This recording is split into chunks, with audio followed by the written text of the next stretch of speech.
Hello, everyone, and welcome to episode 11 of The Last of Us Part 2, and a special early hello to Tashir. It's always fun when we have several episodes in a row where someone is like the very first person in, and that sort of becomes a record that continues to go. We are in the storyline. We have just arrived on the island off the coast of mainland Washington State, where the Seraphites apparently hang out a lot. Yara and Lev had fled from this area after Lev shaved his head, and that's like a capital crime among their people, so they ran away. But now Lev has returned to the island, presumably in the hopes, well, not presumably, apparently in the hopes of getting his mother because he thinks that she will come away with him. And his sister Yara says, no, that's not going to happen.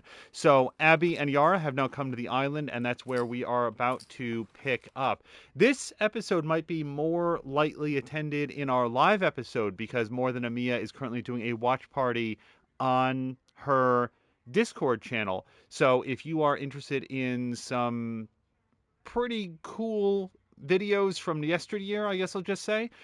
You can also check those out because this video, as with all of them, will be up in our archive after the fact. But anybody that chooses to join us live, we are going to basically see how far this goes. We're barreling in towards the end of the game. I think we're into day 3, if I remember my title cards correctly. So there's not a lot of time left between where we are standing Are you and sure the wolves are attacking tonight? Yeah, that's what my friend told me. the confrontation that we see in the theater coming up. So we'll see how They'll this use the goes. storm as a cover for the attack. Unless Isaac changes his mind. Your leader, Isaac. What does he want? An end to the fighting. But at what cost? At this point, any cost.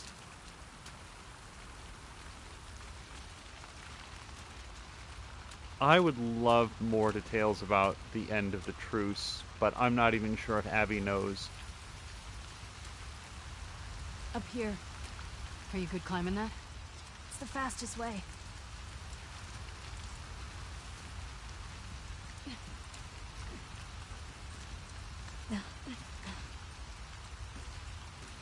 The way they make games these days, I wonder if they consulted with anyone who has one arm to, like, just get the animation right, or...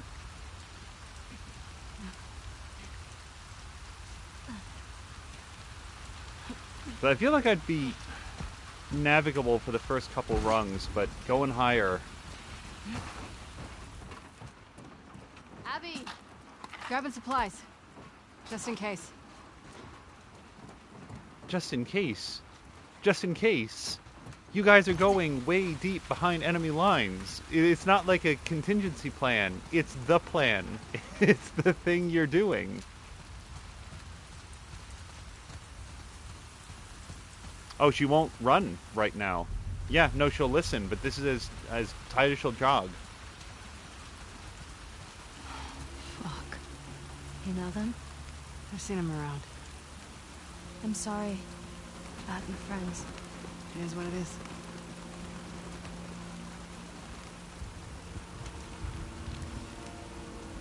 Okay. Sunday, 0500. Scott and I made landfall on the eastern coast around 0300 hours. Intel from...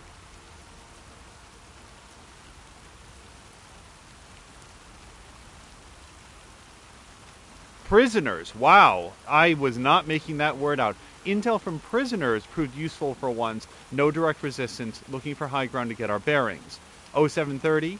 Biggest concentration of structures is on the southern side. Farms to north and east, and what looks like a logging camp. Smaller clusters of structures dot the island. All post-outbreak wooden buildings. These freaks sure walk the walk when they say they want to live off the land.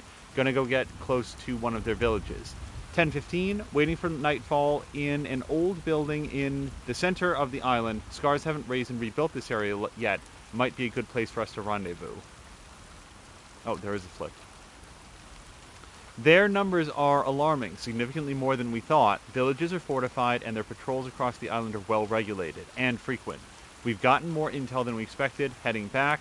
Monday, 0400. Returned to the landing spot to find our boat scuttled in the ocean, destroyed.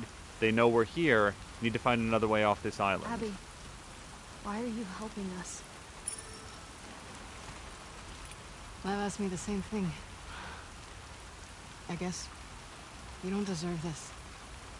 But also, I needed to. I had to. So, bank that interaction for later, or if you remember where the previous episode ended, some of the conversation there, for that. Whoa.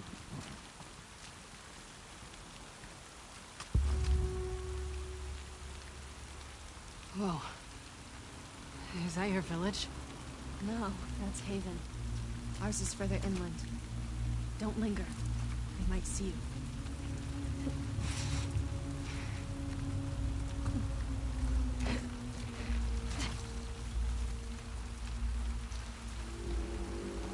Oh no. What is that?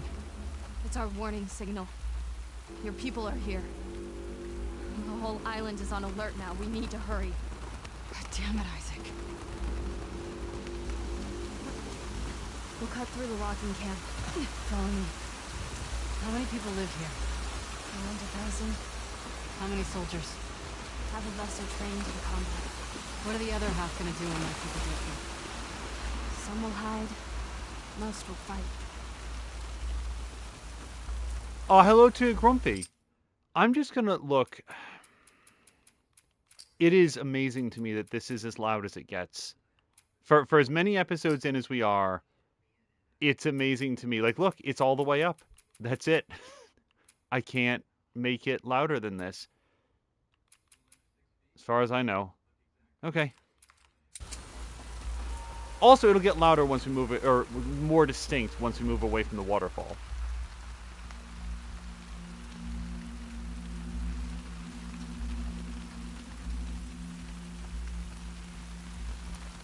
Okay.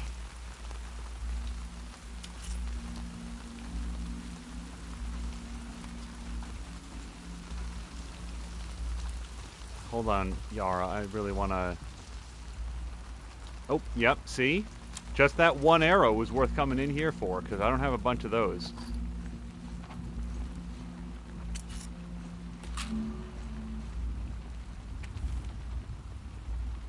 Marcus, distribute the venison as follows, and then we've got sort of a walk-off. The backstrap's going to go to Walter. He's to be rewarded for his crop yield. Harper and her family, Elder Duncan wants her rewarded for leading the raid on the wolf compound last month. Teacher Lyra and her family. Also, August requested the skin. He promised to have Ezra forge new boning knives for us in return. Make sure he fulfills his end of the bargain. Give the antlers to whomever you feel deserves them. May she guide you. Signed, Lucia. Where is everyone? Off fighting.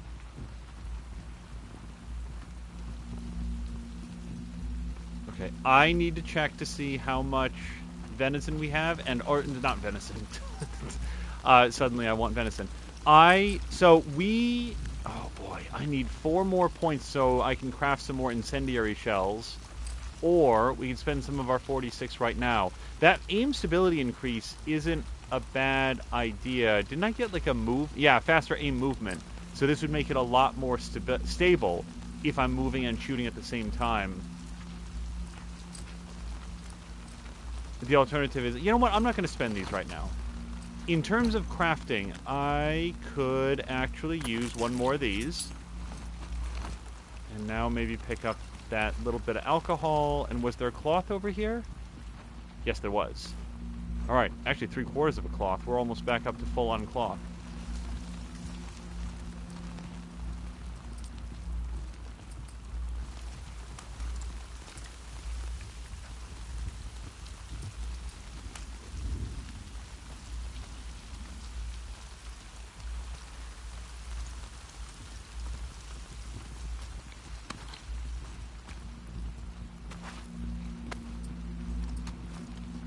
I'm at least temporarily going to swap out for the shotgun and the non-incendiary ammo. And the reason I'm going to do that is,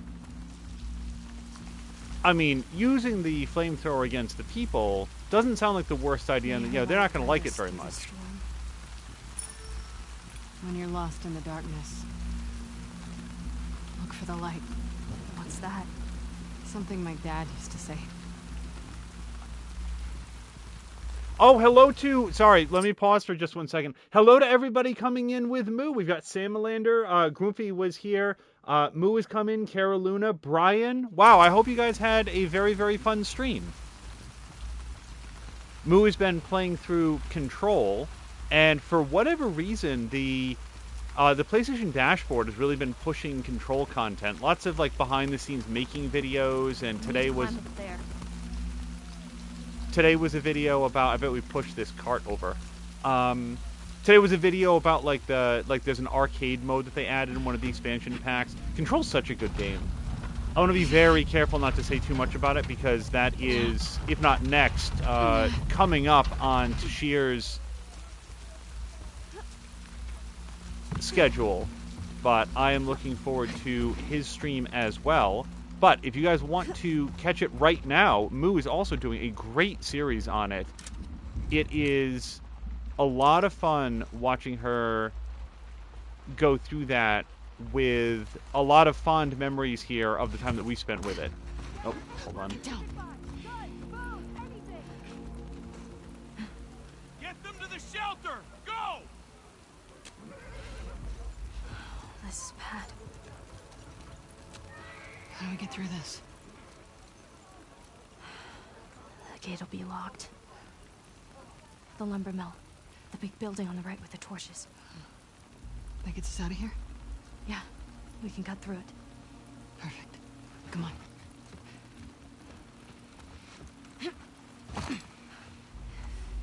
Close the gate! Seal off the cab! Okay, before I leave this room, yeah, see there's going to be some stuff in here like that cloth. It's interesting to me that there's no conversation at all about, like, why don't we just get Abby a shawl? She can just sort of, like, pull the hood up because it's raining.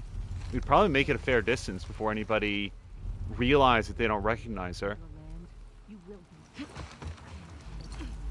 Oh, hello to Azaric, if I miss you as well. Just like to make sure. I'd rather... Here's the rule. I'd rather say hello to somebody twice than to think I did and then not say hello to them at all. Alright, so this might not be the worst opportunity to get crossbowy.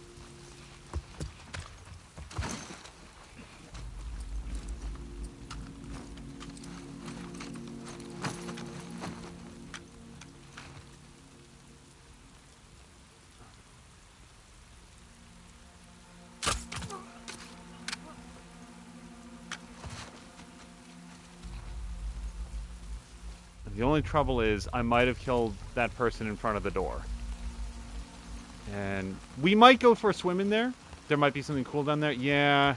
And regrettably, Abby has not unlocked move the body a little bit technology. Moo is saying it was a short stream. Saw us go live and was like, love you all, but gotta watch The Last of Us Part 2. Well, I very much appreciate that. For what it's worth, Moo, I'm very much like right now even we're in the position of Mia is currently doing a watch party on her Discord. Okay, I don't like that sound. I don't like any of this sound. Not a word. Yeah, no, we don't have to worry about not a word. Where I was going is, you know, everybody streams when they can. And if sometimes there's some crossover, that is not a thing.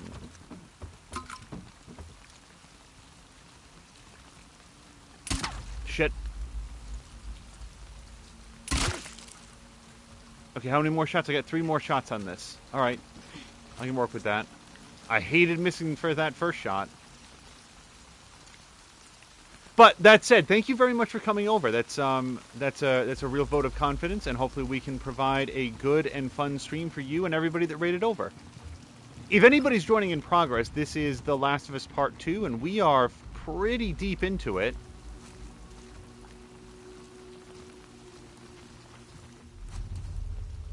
Not deep enough that I've upgraded my listening range, so there might be a little bit more sneaking and snooping. Oh, she can't reload. She doesn't. She's not as quite as good as a Division 2 tech, where she's able to reload while simultaneously mantling over a device and sprinting. Oh, hello to Blobbity Blah. Moo was asking if we have a set schedule. Regrettably not. The lack of a set schedule is... Okay, I don't know who sees me. The lack of a set schedule is born entirely out of the challenge of trying to get a couple people here together and not always knowing who saw me. I don't see anybody around.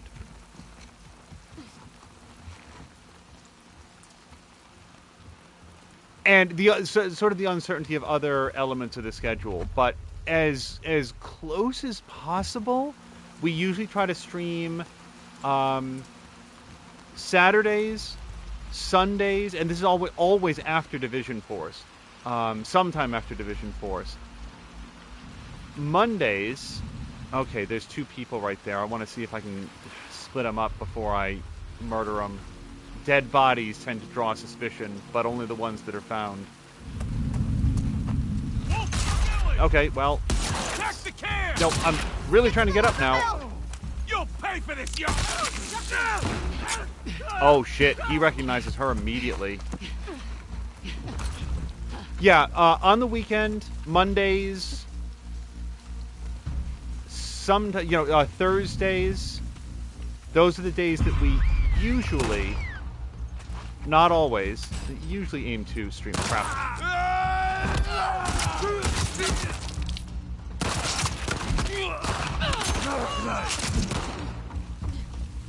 Okay, I've only got... Whoa! Yep, no, that's not where I want to be.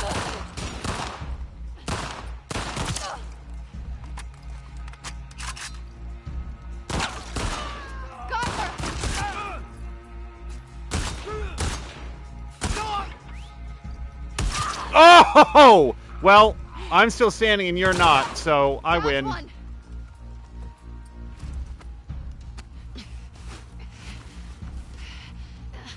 Yeah, before we wander too far afield, Hey! On the left! Okay. Shit. Hey, want to see my hammer? Oh, she doesn't.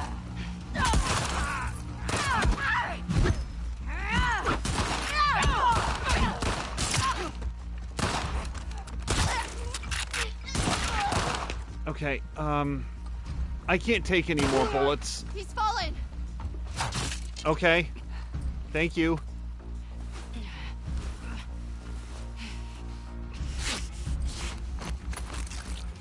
I'll find you, wretch!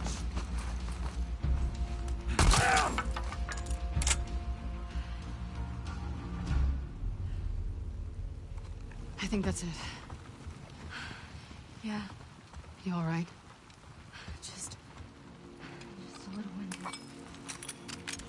A couple of those guys drop bows. I don't know if the bows that they use have, crossbow bolts that are... Oh, yeah, they are.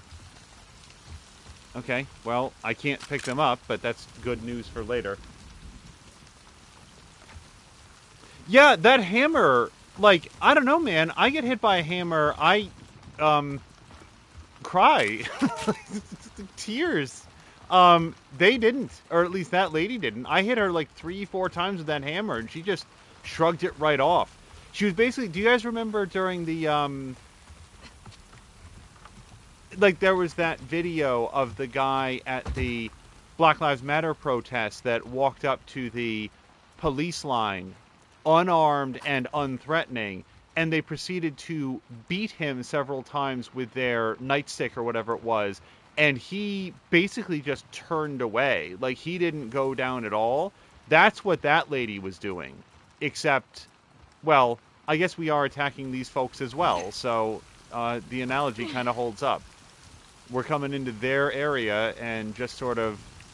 Well, then again, we're on a rescue mission. It's a complicated metaphor.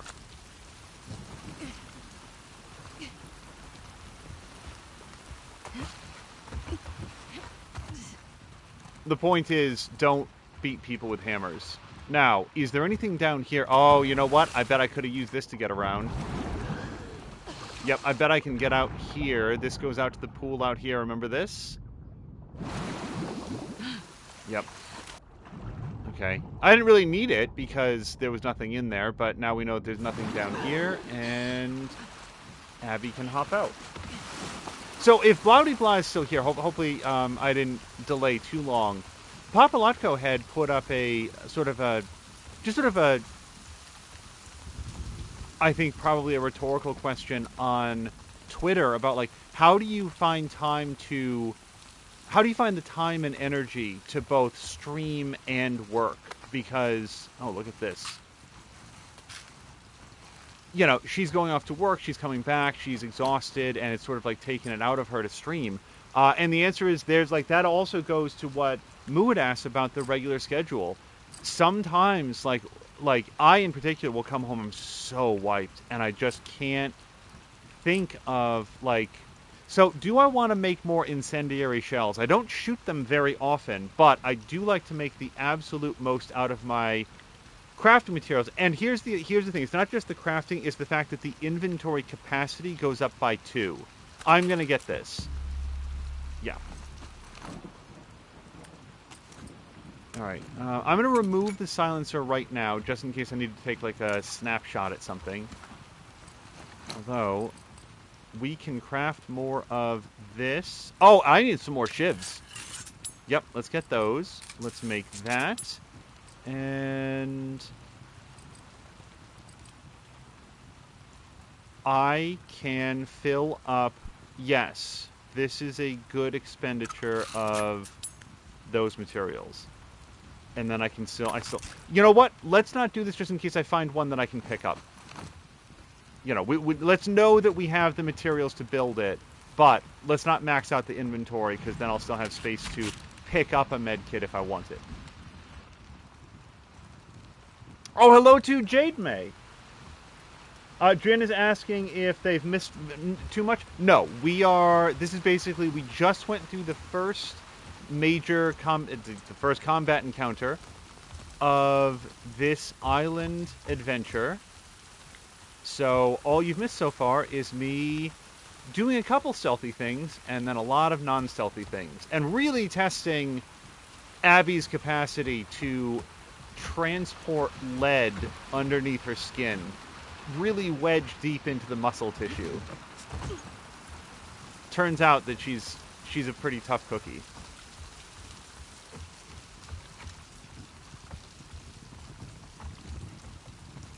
But yeah, we haven't had a chance to circle back to Papalotko's tweet, but the response to it would be, you just stream when you can. I love Papalotko's streams. I recommend them when we do our shouts outs. I am always excited to see when she's on. She just did another one of her artwork streams the other day, and they're just, I really like watching things be created, whether it's, you know, things in Minecraft, things in Dragon Quest Builders. This way. Oh, I'm with you. This lady had, well, I think that's the lady. Had lots of, oh, yeah, no, I still don't need these arrows. The game was really expecting me to make more intelligent use of my crossbow, and didn't quite work out that way. Brian is saying that he was planning on streaming today, but also works and is tired. Yeah, and I will throw out there, it is perfectly cool beans to say, you know what, I'm going to do a stream today, and there's just not going to be any commentary. Today I'm just going to be streaming City Skylines, Anno 2070, Grand Theft Auto 4, for example, that Ricardo's been streaming. And just play it quietly. And if that's the way that you want to sort of veg out and chill, that's perfectly understandable.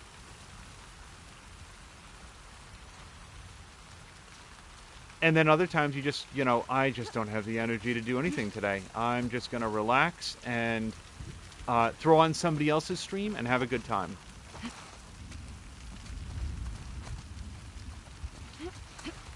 Abby, your people. Look. Look. Holy shit. Oh, there's the They boats. should attacked us. Look. Yara, we need to move. Isaac, what are you doing?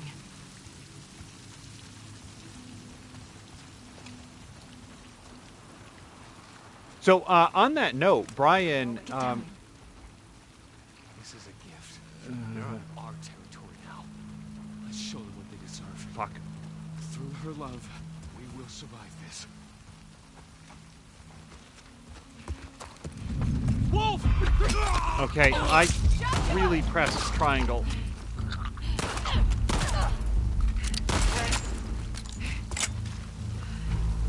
I suppose I didn't need to take You all these right? guys out, but they were Where'd you gonna. know? We'll cut through the lodge up ahead. Yara, back in the logging camp. Where were they taking the kids? We have shelters everywhere. If things get really bad, we'll take them off the island. Good. We knew this day might come.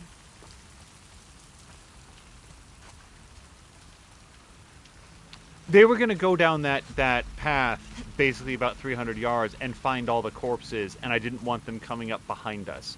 Also, I thought that I could run up against the second guy, grab him, and, you know, kill him real quick. Didn't quite work out that way. Still got 3 hits with the axe, though.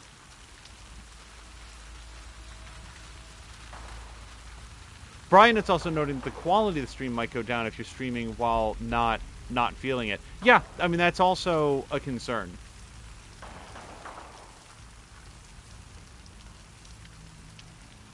But I think it's a valuable question to ask and to talk about, what Papalotko had asked, because the answer is, like, if you're not going to enjoy it, like, especially if you're actively not going to, like, I don't want to, then you shouldn't.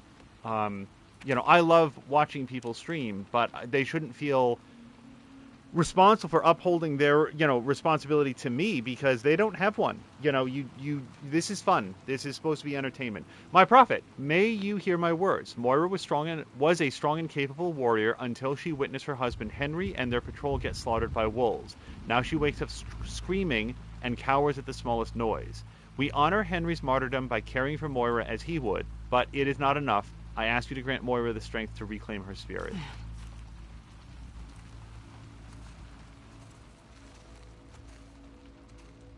Wow, apparently I took those 2 people out without taking a hit.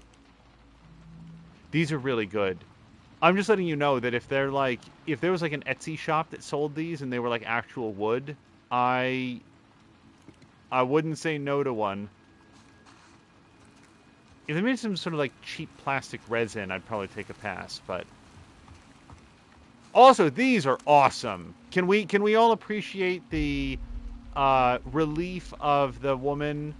Do we even know her name? I've been mentally calling her Sarah, but carved direct into the side of a tree trunk. That's really well done. Please No, sorry. protect him. We looked at this. Carol Luna says, personally, I'm not sure I'll be doing many more of those no-comment streams. As a viewer, I don't see that much value in them, and as a streamer, I could just as well don't stream and rather rest and get back stronger next time. Carol Luna says, I tried one of those the other day, and my feeling was not good afterwards. I think it would certainly cater to a different audience for sure. That's Yara, right, though? Okay, because she was just next to me.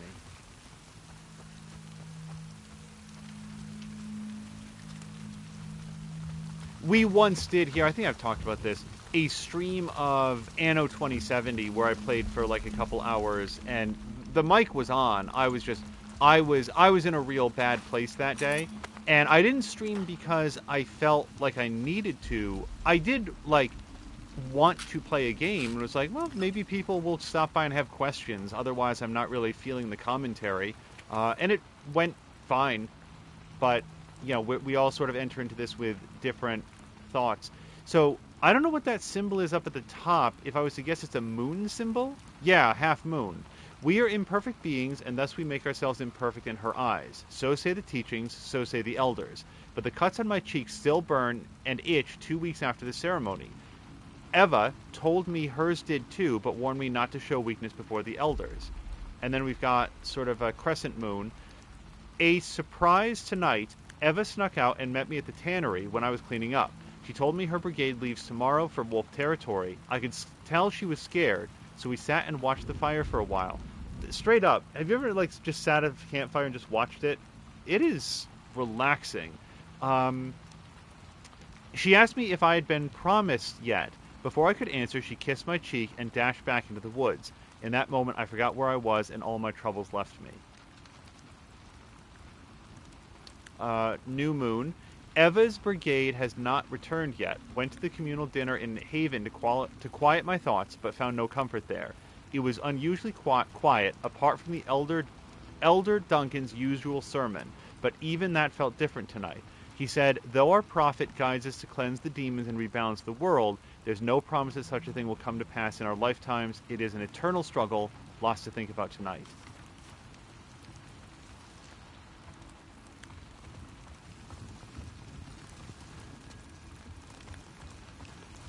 I think the only thing missing from, like, the style of these documents is I try to be very careful to, like, write in straight lines across, but we've all written on unlined paper, right? Where it's just, like, the second half of the line is sort of, like, arcing further and further along, and then you have to, like, skip some space to get it to look straight again.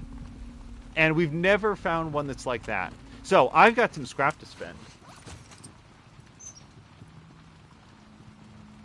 Let's see. I have not... No, I did upgrade the damage on that. So I could do stability, recoil, or capacity. And this capacity is a starter favorite. We've already upgraded the hunting pistol. I do want this... No, I've already done the scope on this. Wow. Well, how do I use the scope on it? And then we've got the semi-automatic rifle, which we can also put the scope on it. I don't think I'm ever going to use the burst fire on it. Okay, let's do the scope.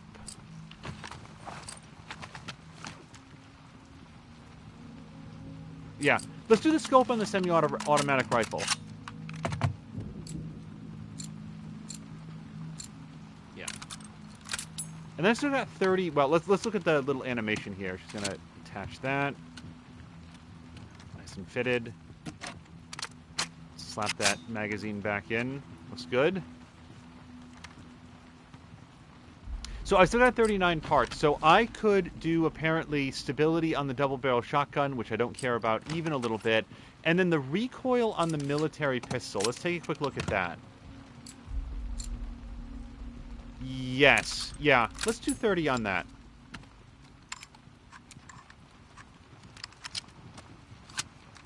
So Jan is also saying that it doesn't happen often, but there was one time that they didn't feel like streaming, or sometimes they'll take a day off. Also says, I did stream last night and this morning, despite my week having been a rough one, and my mood being quite down, but that was because I felt it would help in this case. And that's another aspect of it for me, at least. There have been many occasions where I have felt stressed out about my day, sad or discomfited about something that has happened in the real world, and I have to say that through interacting with you folks in the community and sitting down and enjoying a fun game and a cool story, I almost invariably come out of it feeling better and more relaxed on the other side. Our village is just on the other side of the farmlands. Great. I recognize that might not hold true for everyone, but it has been my experience, and there's been times where, like, I'm very quick to say, don't stream if you don't feel like it, but also weigh your experience with streaming, and if... The Space Needle. What? Yeah, I see it. Head towards it.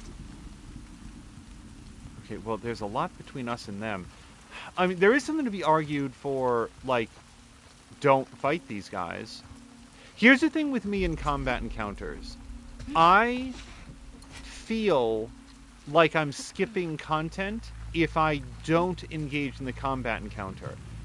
Practically speaking, what do we have to gain from fighting these people? There's no experience point system. I'm not aiming at murder all the people achievements or anything like that. I don't even know if those exist. Doesn't matter now. Just be ready. Can I go outside the building? It really looks like that bush right there is going to be in the way. But I'll try to go back here. Nope. Okay. So I can get down like this. person's not too observant. Okay, now there's somebody over here, but I've got a little fence over here.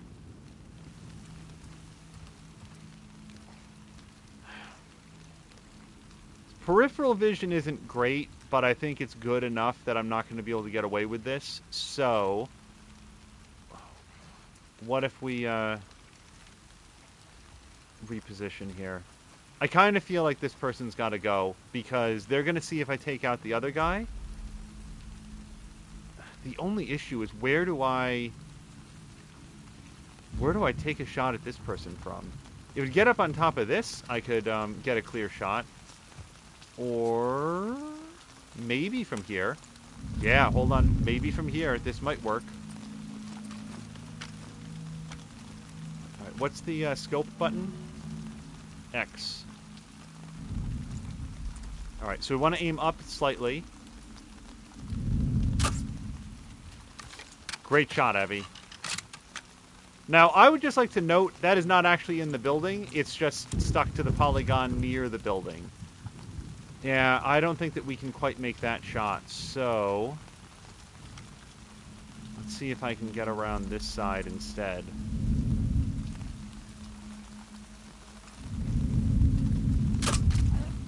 There we go.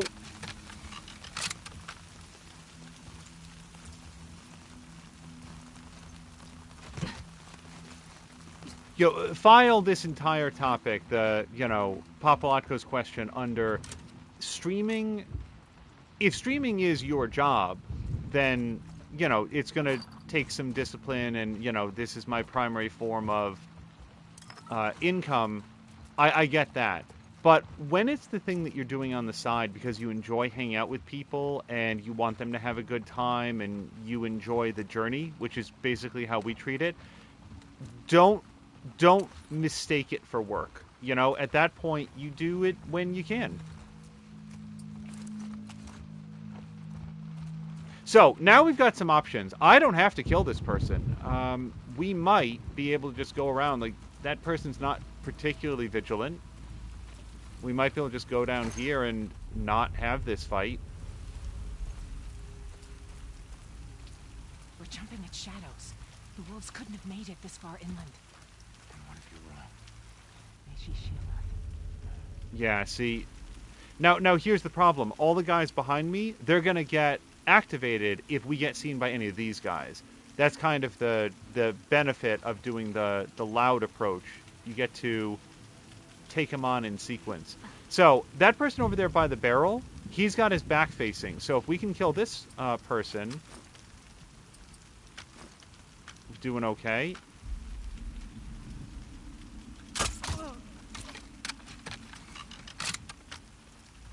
And we did that because, yeah, see, these two are hanging out together.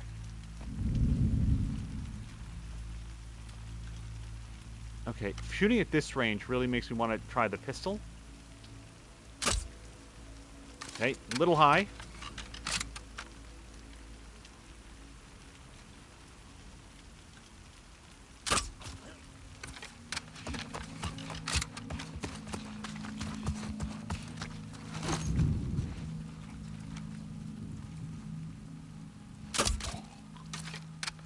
Okay.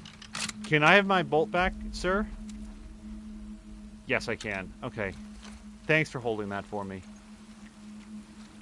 So, Cara Luna has another question. When you watch streams, do you prefer following one playthrough, story-based or not, or random games that the streamer plays to give an intro into a game, rather than play through all of it? The answer is both.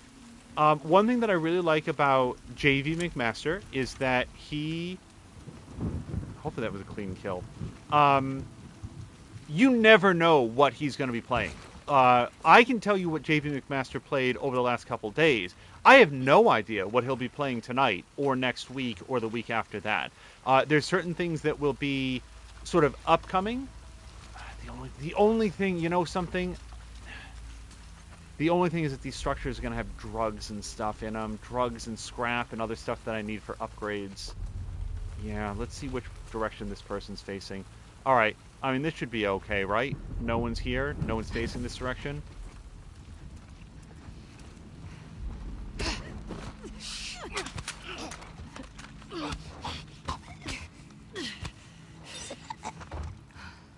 What we do here is primarily full-length playthroughs of various games, and then they're all organized into playlists. And we want, one thing that we found here is that we will occasionally pick up very dedicated very dedicated viewers for a particular game.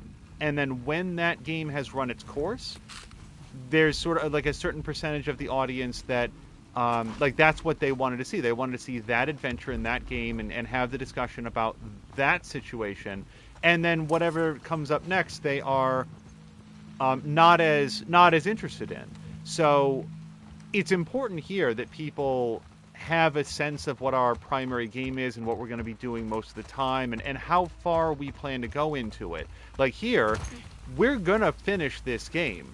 I feel like that's very obvious to the people that watch all the time, but it's good to know, like, you can watch every single minute that we've put into this game, and the whole thing's available on a stream, and our next full playthrough, which will probably be a continuation of Red Dead Redemption 2, that is going to be very much the same way.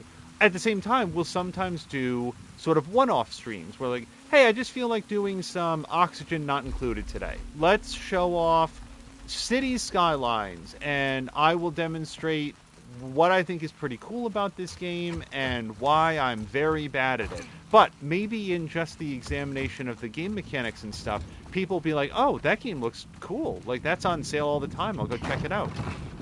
Hey, don't. They'll see.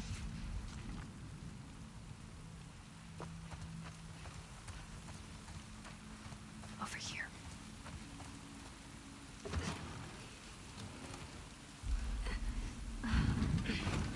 Carolina is saying, nice, so apparently I'm kind of on the right It's here. track then. Come on. Because he's done a How's little the bit arm? of both. Hurts.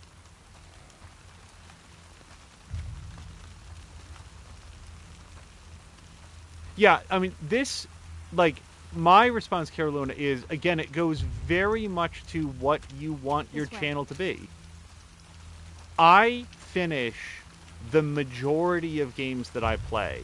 There are exceptions. We talked in an earlier stream of The Last of Us 2 here that I didn't care for Watch Dogs Legion, and I played a bunch of it, and I didn't enjoy it very much, and now I've stopped playing Watch Dogs Legion. And if we had done a stream of that, I probably would have stuck it out and sort of like mainlined the story so that we could have at least gotten through the primary plot line, and maybe it would have picked up and I would have liked it more. But if I was like, no, you know what, this is miserable, I really dislike playing it, I'm not having any fun, then what I would do is, this is what happened with Final Fantasy 15, for example. Like, I reached a point in that game where I was like, I'm done, I'm out, 3 taps.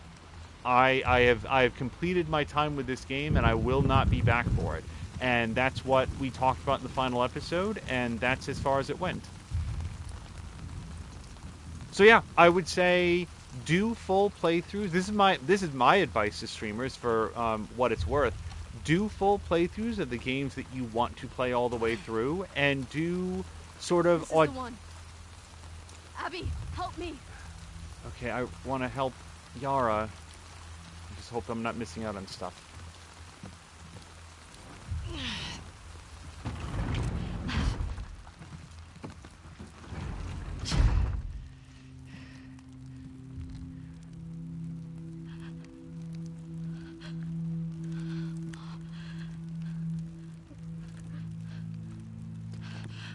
Oh, thank God. Did she do this? I just tried talking to her. I tried to make her understand. And she just kept yelling. She started chasing me. Trying to make her stop. I was just pushing her off of me. She hit the table.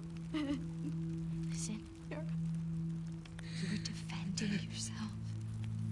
You did nothing wrong.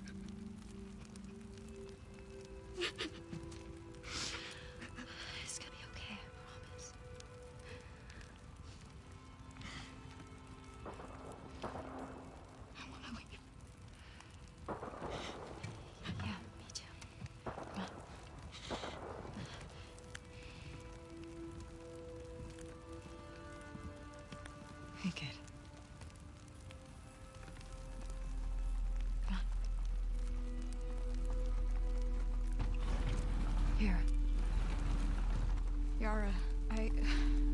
should have... It's okay. I'm glad we found you. Let's go. What's happening? Girls? All over the island. You'll be okay. She protects us. Shouldn't we head back for our boat? No. I hear fighting back there. I hear fighting everywhere. There are lots of boats in Haven. That's what I was thinking. We can cut through Old Town. Avoid the main roads. How far's Haven? Not close, but it's our best chance. Just keep following us. Lead the way.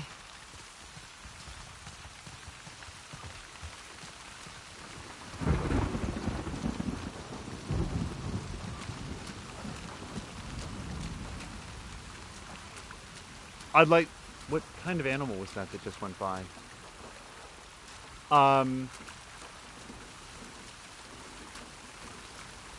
Let's put a Everyone's left pin... to fight the wolves. Yeah. in that scene, because I want to make sure that we have a chance to circle back for it.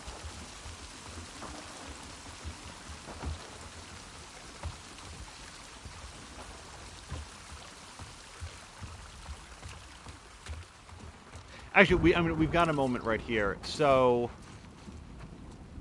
it is...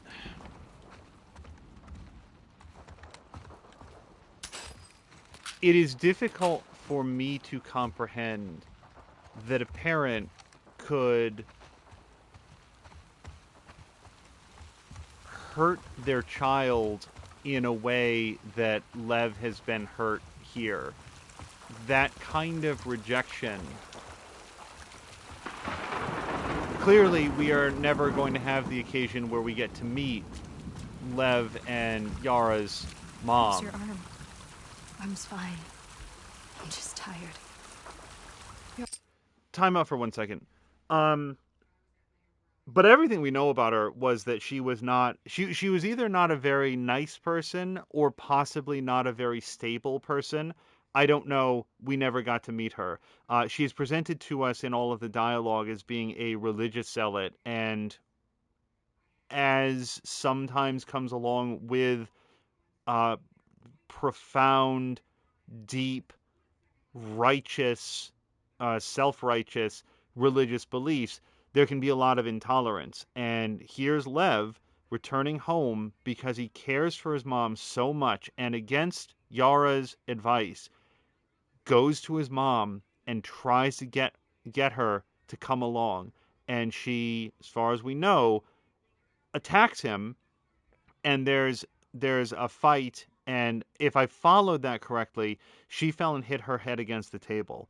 And one of the things that is going through my head is that the lesson I pull from that is it is exactly what Yara said. Their mom was beyond saving. She is 100% dedicated to the Seraphites. She's dedicated to this woman that they all worship and to their ways and teachings, and would have, I think Yara even said at one point, turned Lev over for the crime of cutting his hair to be hung. Like, that was the punishment for this, as far as I can tell. And their mom would have done that as an act of religious faith for having broken the rules. And that is so difficult for me to wrap my mind around. But what I would be very concerned about in this moment is that's not the lesson that Lev, what you'd want is Lev says, I did everything I could to save her. I did everything I could to pull her out. And she was too far gone. The thing about young people, they have this innate ability to make it their own fault. And I would be very concerned. There's a lot of gunfire that we have to deal with in 15 seconds. But the concern that I would have is that the lesson Lev would pull is that she's dead because of me. If I hadn't come back, she would still be alive, and this is my fault. And if only I'd said or done it differently. And that's not the lesson, man. Like, I'd want to knock that down early and emphatically, because it would really bother me if that's where that went. Mom believed with all her heart. I know. Then Why would this happen to her? Our faith doesn't make us immortal. Loss is around every corner. But our faith guides us, find the strength to rise above that loss. She guides us. And sorry to pause again so quickly, but I still exist 85. Sorry, it took me a second to parse that together. Thank you very much. I still exist 85 says excellent commentary. Very much appreciated. We mostly try to keep the game rolling, but every once in a while there'll be something that, okay, we gotta chat about this. That's down the street. Get inside, quickly. Okay, is there anything? No.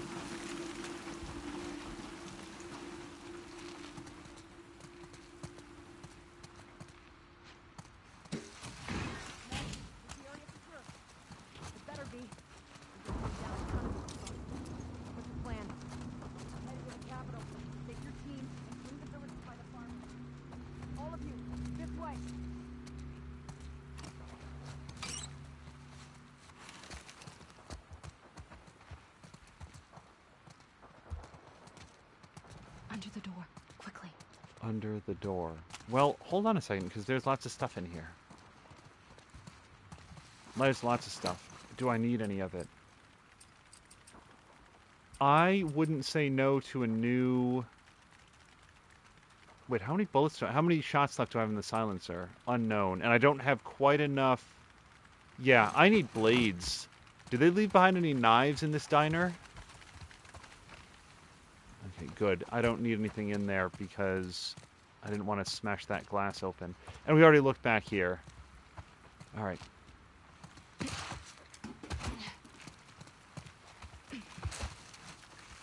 We're leaving so many people behind.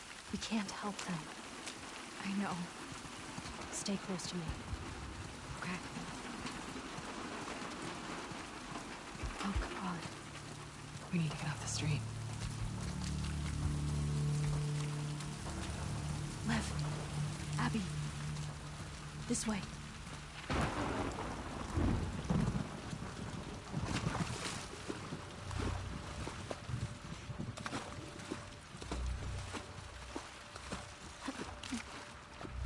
Alright, I'm sticking by the walls.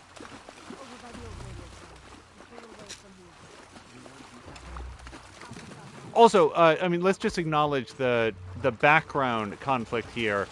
Abby does not want to kill a bunch of wolves. They are her people, or at least they have been up until recently. She probably knows a lot of these folks, and she might be able to even finagle her way past an encounter or two by just saying, hey, yeah, I'm Abby, the one you've heard about? Yeah, I'm pretty buff. All right, don't shoot me, and I'm just going to go over there. Yeah, we're going a different way.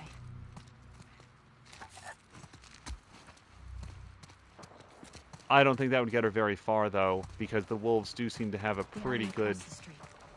Go.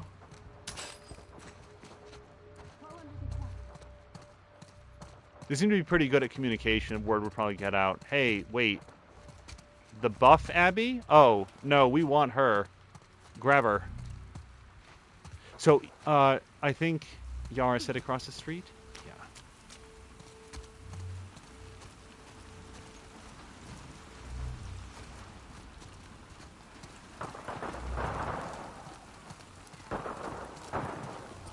Abby, we need your help.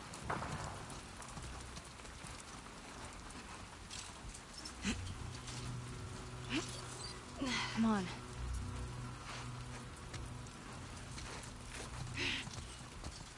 Are the wolves still nearby?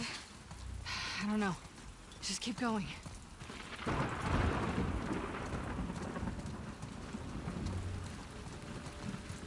Whoops. No, I still don't need that.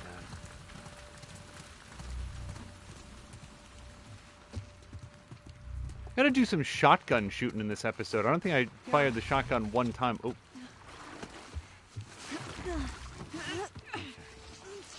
For a second I thought they were ducking because there were people outside. No sign of them. Come on, Abby. Abby. This way. Got one! Abby?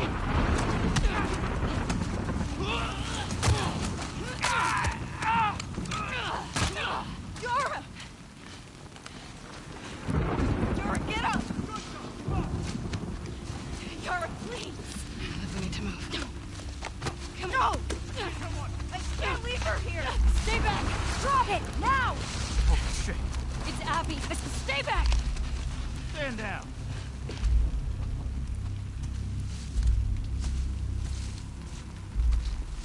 Isaac. What the hell are you doing? I need you to hear me out. What's that behind you? He saved my life. Move out of the way. We'll deal with you back home.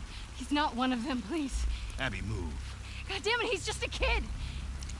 You have 3 seconds to get away from that scar. 1, You really gonna shoot me? 2. I'm not fucking moving.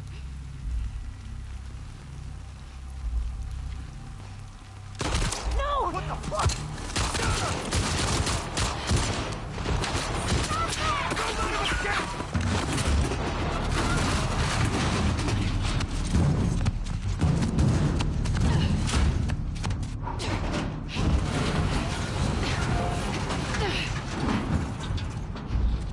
Look, we need to move. She's gone. Oh my god, she's gone. Come on. Those were your fucking people. You're my people. Listen to me. We're gonna have to fight to get out of this, okay? And then I need you to show us to those boats.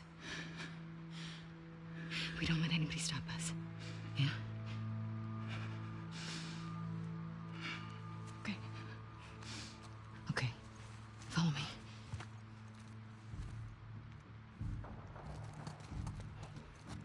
So thank you very much for the follow to I Still Exist. B. Grab what you can. I have everything I need. I'll say this, I never feel like any of the events in this game are telegraphed because death comes fast.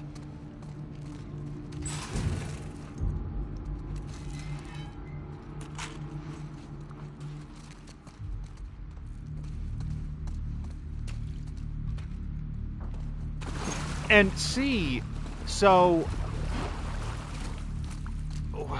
like we might get some more clarity on this, but I wasn't sure what I was looking at after Isaac got shot. It looked like several more rounds went into Yara, but I don't know why anyone would be shooting at the dead person on the ground. I wasn't sure what we were looking at there.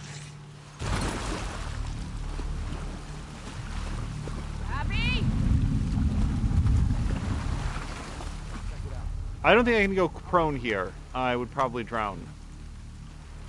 Oh, this is going to get way, way worse. Okay, I don't think the crossbow is going to help me out. We're here to warn them, you fuck.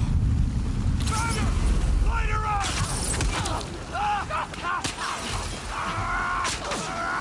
Okay.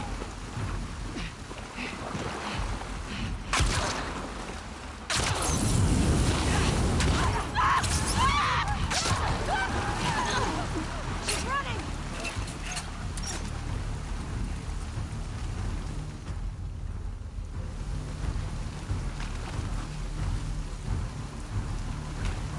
Okay. Oh, shit. Shit!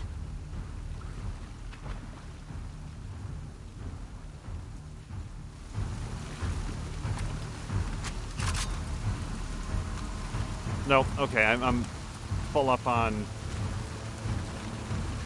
explodey juice. Fire, flamethrower fuel, whatever the word is. Oh, okay, sorry, because, see, I didn't pull this. So, Drienne is clarifying, Yara shot Isaac from the ground, and Sam Land is further saying, Yara picked up Abby's gun and shot Isaac. Isaac's guard shot Yara. Yeah, so I'm glad that I asked, because I thought a shot came out from, like, behind them someplace. That's what took Isaac. and then whoever the ambushers were then inexplicably shot in several more rounds that went into Yara. I wasn't following the whole thing there. Hold on one second.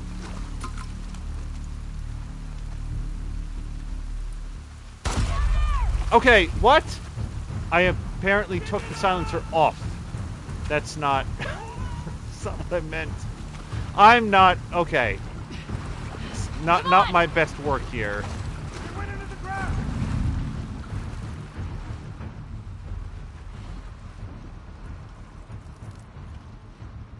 Also, man, good on Lev for keeping his wits about him, because given everything that's happened in the last 15 minutes... Find where they're hiding. Okay, that person's coming this way, and that's bad, because this is terrible surprise cover.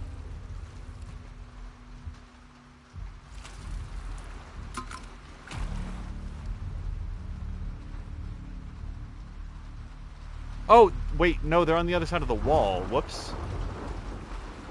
Anybody see them? Here! Okay, well...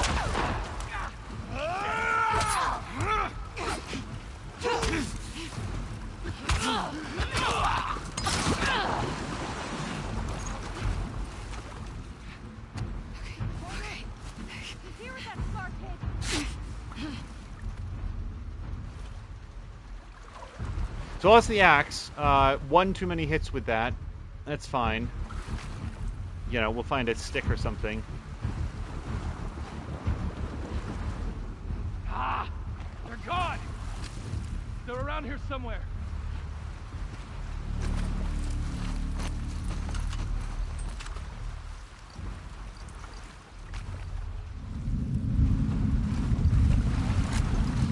Oh, Abby! Come on, man! You... By what? How did she not have it loaded?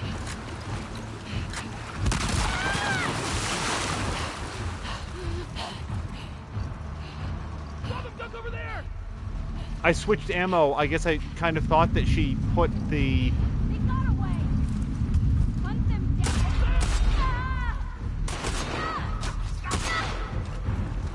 She actually put the shells in, as opposed to, like, writing herself an IOU. Below you! Shotgun! Keep her in check. You got it.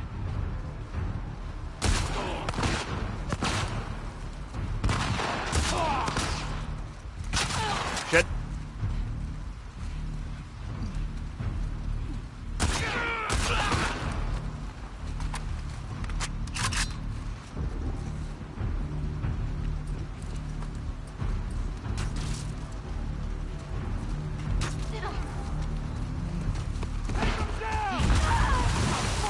Take cover.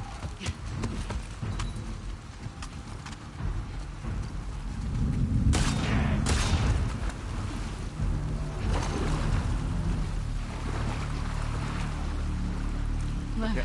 you still with me?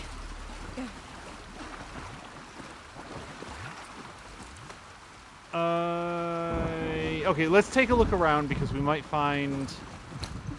No, you know what? Let's just do it now. I was going to say, we might find some snacks, get some health back that way, but if I'm immediately going to find the materials that I need to make a better health pack and stuff, let's just hit it. And that's pretty good. Drian says Yara went out a hero. Yeah, I mean... No doubt on that. I guess I was so... Hold on a sec. I'll keep eyes. I was so dialed in on trying to read Isaac's face in terms of, like, what his intent was, that when the bullet came, I didn't have any sense of where it came from. And then the camera panned down, and all I saw was, like a lot of injury, a lot of further injury to Yara. It didn't occur to me that she was still clinging to life at that point. But yeah, going out a hero, no question about that, because she had one act left to give, and it was, again, out of love for her brother. I'm going to go look upstairs now.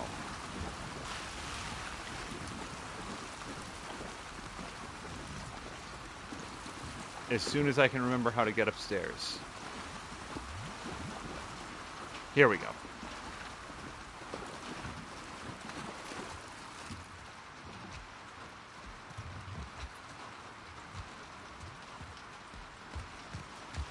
I feel like I looked at this person's... Yeah, nothing here.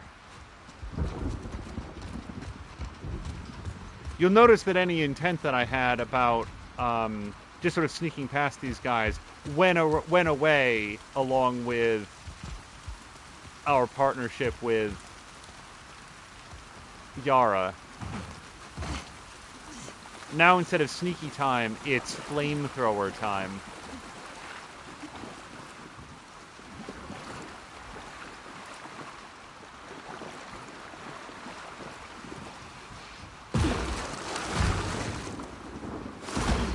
Cover me. Yeah. I got it.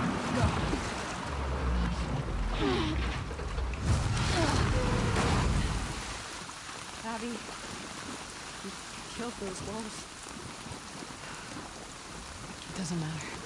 We're getting off this island. Which way?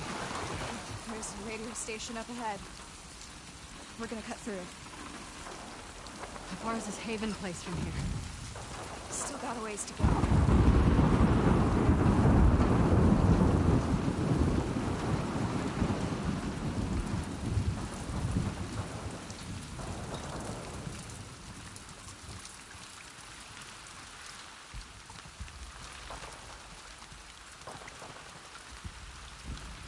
Lev, get the ladder for me.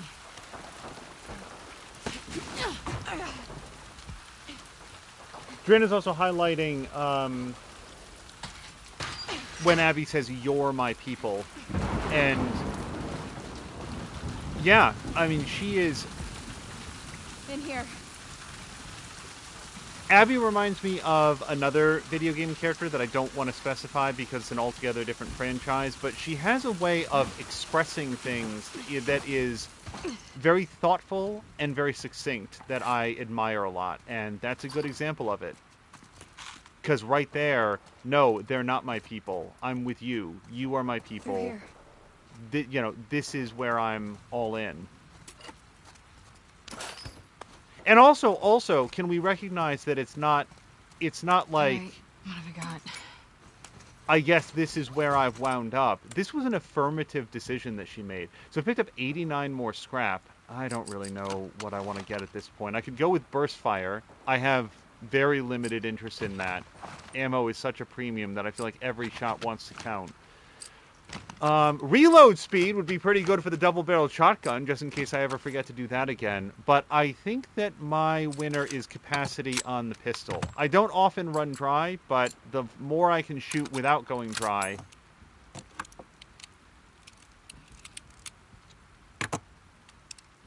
seems like the way to be. Okay, and then the only other thing, so I do still have 39 scrap, and what is the thing that it would let me do here? Stability? Yeah, I cannot imagine that, like, when I've done every other upgrade in the world, then I will consider doing stability shotgun upgrades.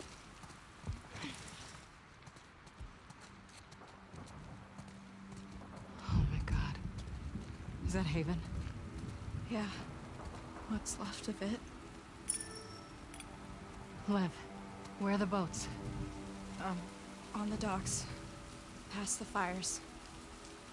Then we better get down there before they're all gone, right? Yes. We're not dying on this island. I know. Let's get down there. Abby has a very practical response to past the fires, because my response was, do you know anything about building boats? Because I don't think we can get there.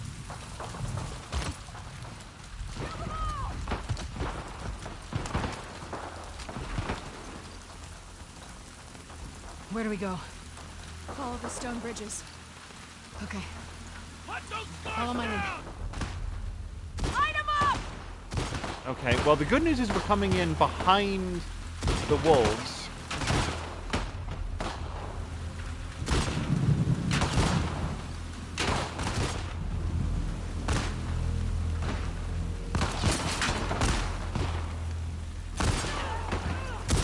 Oh, balls.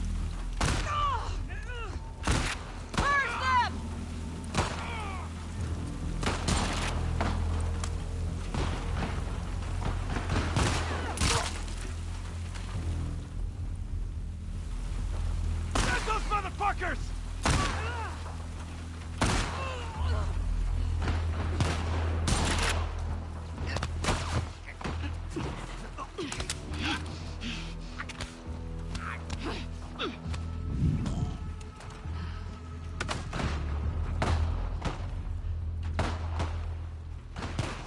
Okay, 2 here. Well...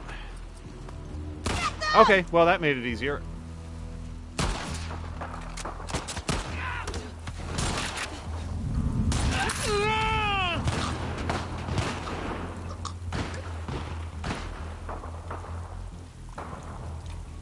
Invaders!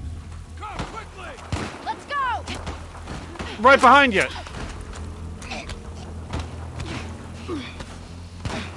Oh, I'm squaring so much. Okay. Cut them down!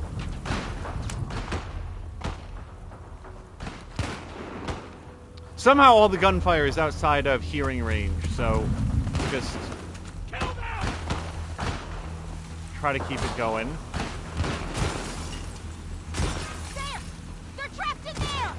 Cover all the windows! Don't let them surround us! So I do not necessarily want to, like, kill every single person here, but I don't know how to clear a path except to just make every mobile human immobile and then explore at my leisure.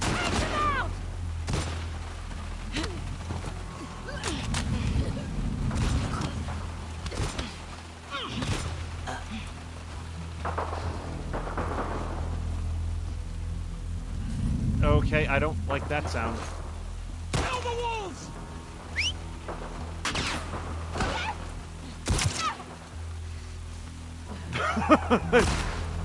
Just hang out back here for a second. Take them down!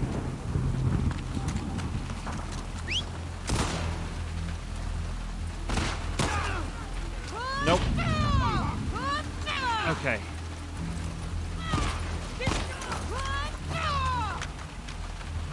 You guys, I really don't know where to go. I mean, like, I'm headed that way-ish. I actually just did a big gesture with my arm. But in terms of, like, how not to get spotted by anyone involved in this scrum, that's what I'm not sure of. Wipe them out!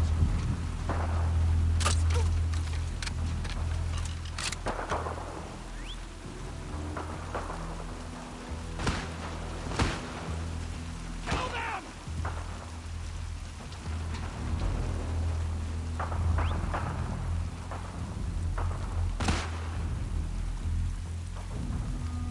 Oh, that's a horse!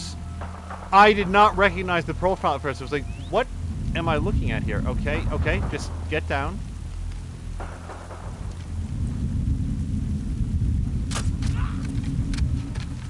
No idea who is seeing me in that. Put them!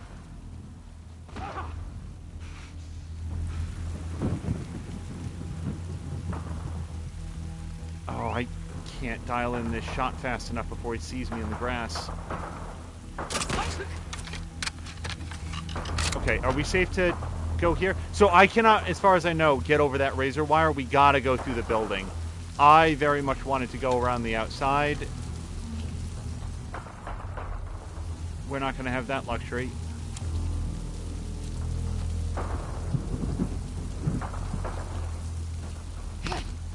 Okay, I'll just bring you on right... Nope, right back here. Just... Okay. I never did pick up the faster grab moves.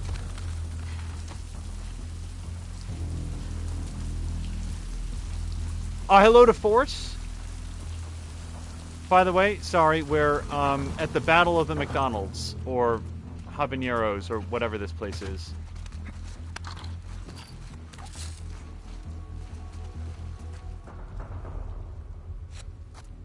I'm not gonna lie, part of me really wants to pipe bomb them, but why? I don't get anything from it. The more they're fighting each other, the less they're fighting me. Abby, I have an idea. Does your idea involve a horse? Because we're operating the same wavelength at that point. We can use that horse! Lev, come on! You know how to ride? More or less. Hang on. Ha! Keep low. Abby's getting away! Just keep pointing the way. Up ahead! Here we go. Get ready. It's Abby!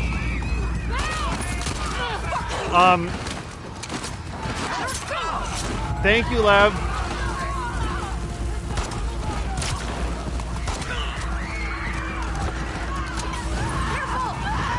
Okay, no flaming horse. I'm not at that part of the apocalypse yet. Hold on tight. Oh god! Haven. Should we still go there? I don't know. The boats are there. Fuck it. Nothing is stopping us. Nothing is stopping us. Hang on. Abby! Burn in hell, you Nazis! Get away from us!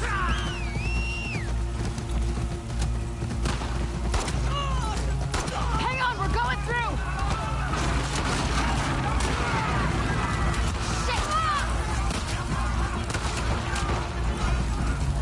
I am very much guessing about which direction is correct. Over the hill.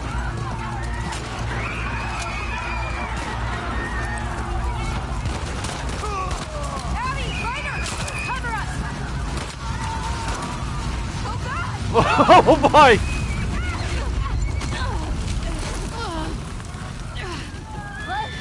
The horse!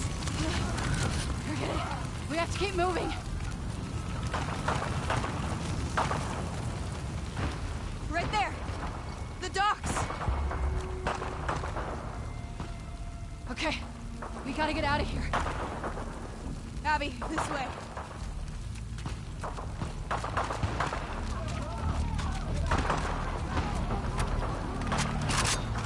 Come on.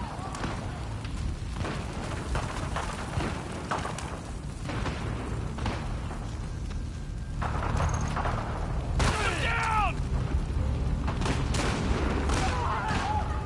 Okay. Hurry! Take him out! Shit. Where else he counted?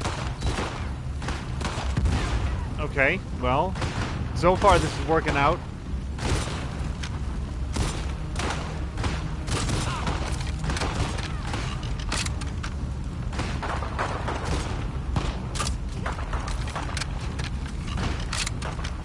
Where's them?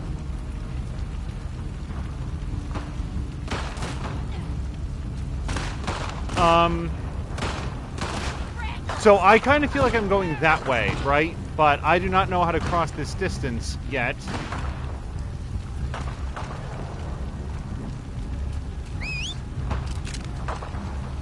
Take them down! Pretty much just hoping staying low and slow.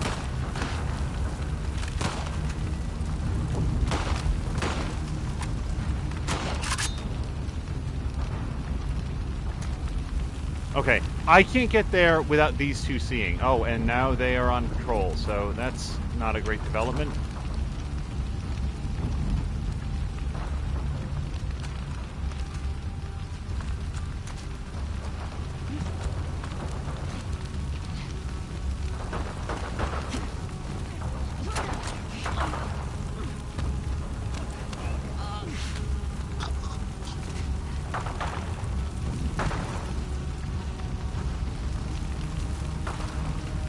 Yeah, Force was saying, boy, if only you could cook the grenade. I did a very good job of bouncing it right past the person that I was trying to blow up, and also tossing it moments after the second person that I wanted to blow up had already left.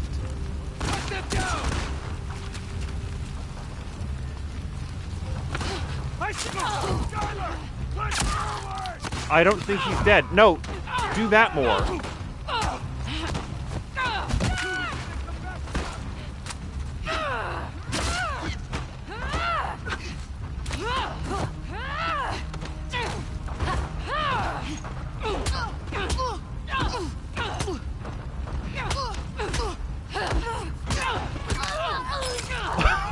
Jesus Christ.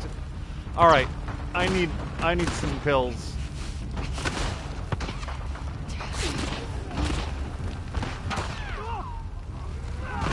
Now the good news is that didn't give away our position because, I mean, no one knows where anybody is right now. Oh boy, that's a lot of... Okay, somebody knows where I am. And is Molotoving me, I think.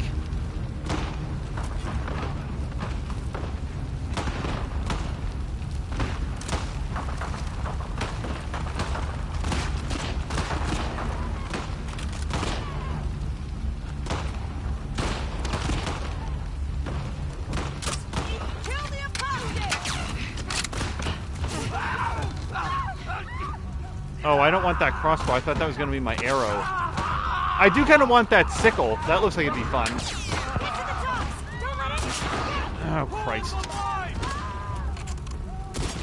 The docks are just over this hill. Over the hill.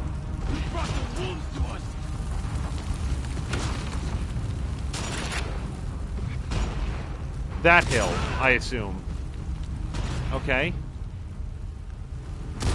Well, I'll tell you what. Those guys seem distracted by their death fight, so I'm just going to go over here. God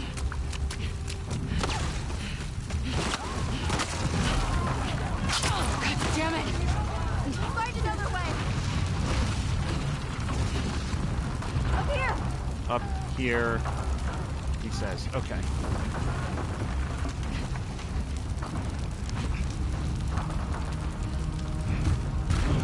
Go.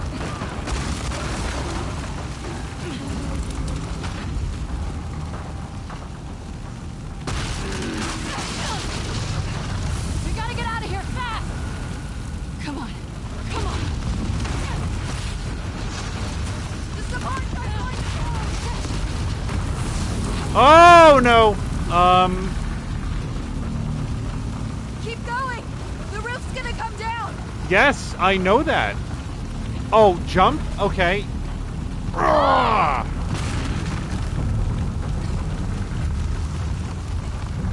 That's... I would kick the shit out of that. Okay, I guess we'll go this way.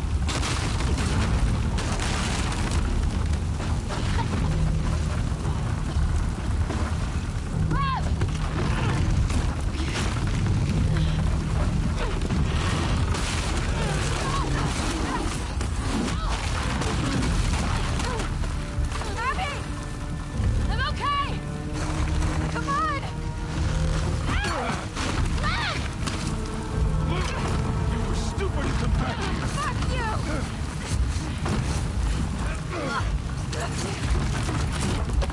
you. It's fine! Go save Lev! You have fists! No. You're a damn disgrace!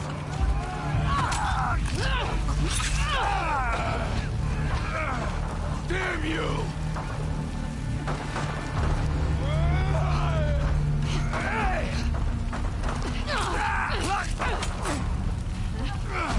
Shit.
Jesus Christ, this guy wants her dead. Well, what? We're elbow. Okay. Doing it.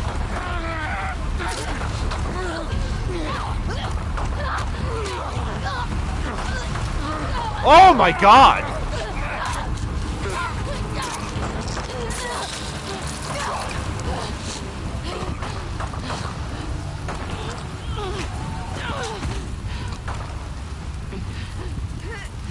Damn it. Are you okay? No!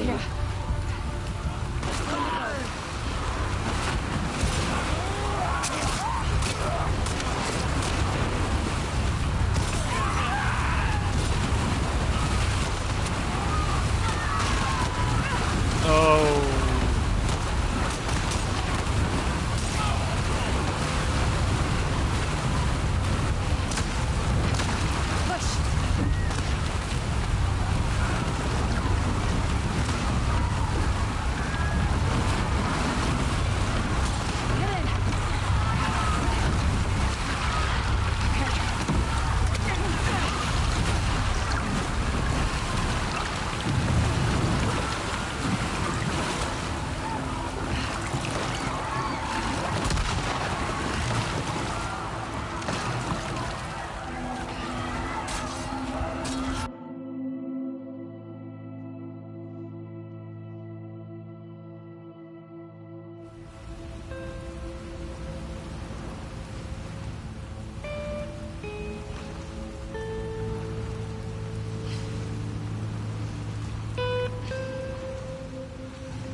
Here.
Liv.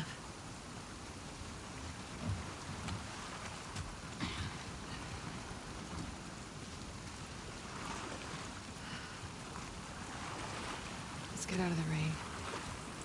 Yeah.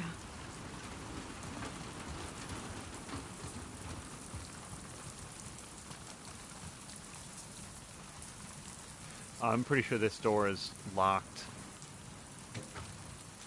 Oh, that's right, she got a key. That's why I check, because I was pretty sure it's like, no, we've already looked at this one and forgot all about the key that she got from Owen. What the hell?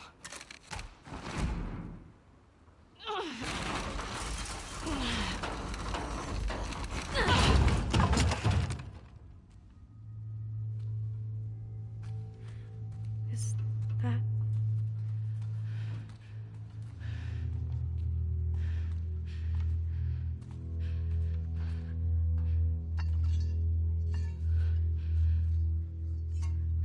Stay behind me.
Abby.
What do we do when we find him?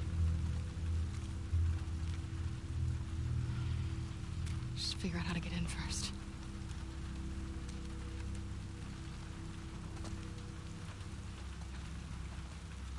So, interesting note there. She thinks Lights she's... are on. Still with me, Lev? Yes.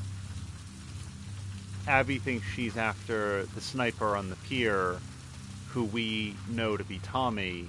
It hasn't occurred to her that there's anybody else involved in this hunt. Because Lev said, what are you going to do when you find him? Keep looking.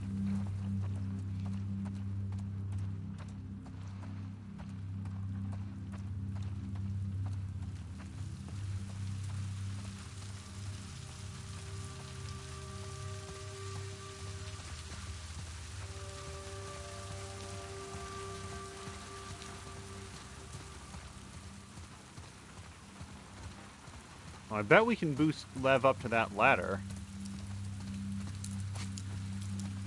Okay. Grab that ladder. Ready?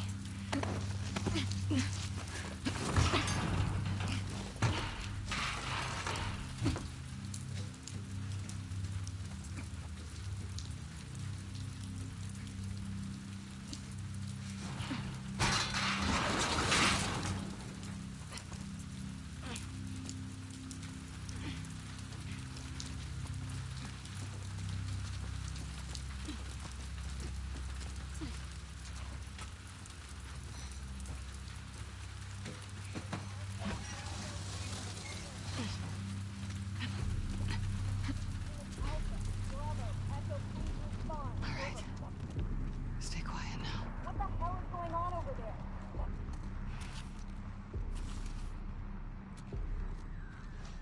These are Leah's.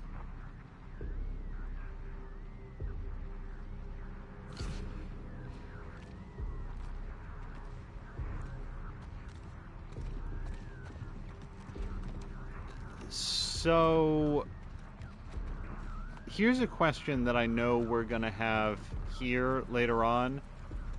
As a header image, that table with the photographs, where does... Stay close. Sort of a video thumbnail image for this episode, where would that fall? I've seen some other... I've heard some screenshotting happening in the background, but... where do we think that falls in terms of too much information? On the one hand, it's a table full of photographs.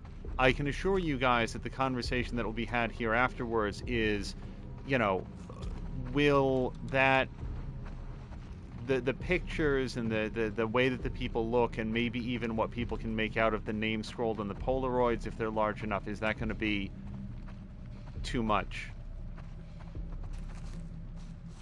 Where are you?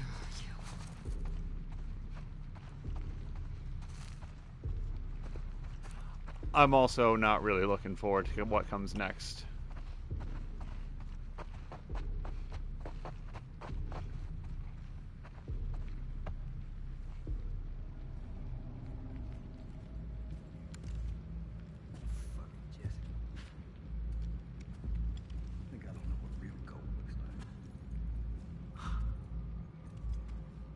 see this, you son of a bitch. She's gonna love it. Hands up. Back away from your shit. I said back up!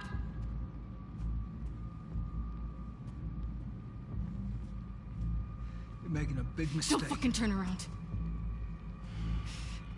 Lev, keep your bow on him. Get on the ground. You gonna kill me like a coward? You fucking people. Jesse, stand up! Hands in the air, I shoot this one too. Don't you do it, Ellie. Get out of here. Stand up! Now! Don't you fucking dare! Shut the fuck up! All right? Stop! Stop!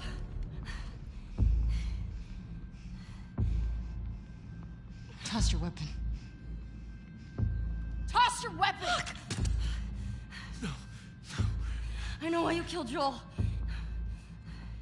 He did what he did to save me. There is no cure because of me. I am the one that you want. Just let him go.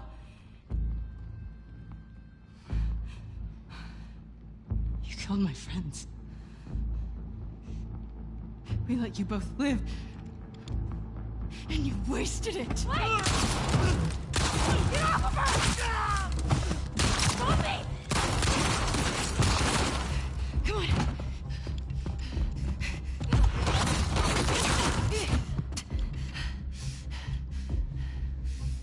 Stay here. Watch the exits. Don't let her leave.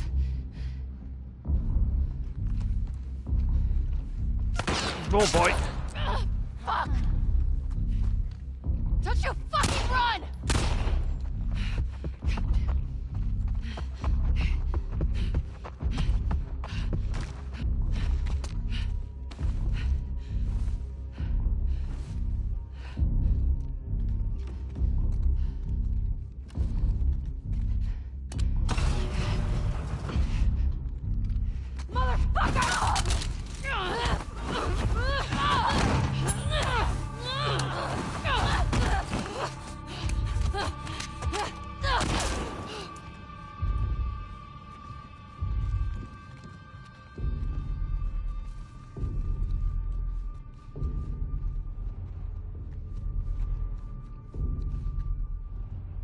I am currently wondering what percentage of people quit at this point because they did not want to have this fight.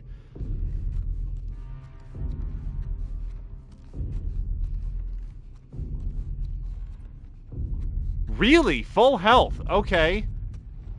I... pretty sure I got shot, but... Let me see your face. Okay. I was looking for anything else to use as a weapon. I'm not expecting to find guns around back here, but like, I don't know. That thing looks like something I could pick up and throw it to be and make a distraction. Oh boy.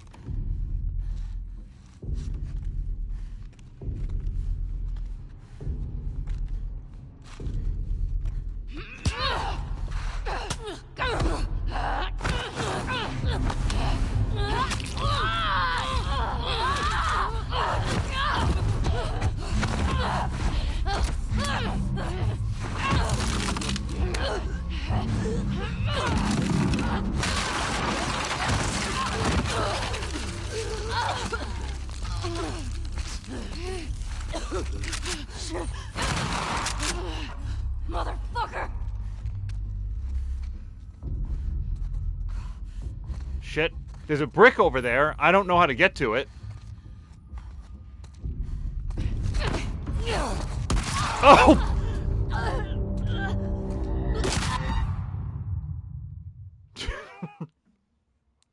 I'm simultaneously horrified and proud.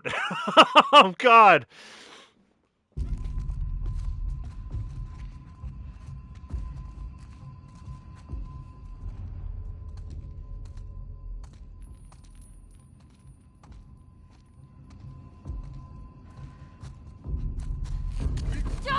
Oh, shit! I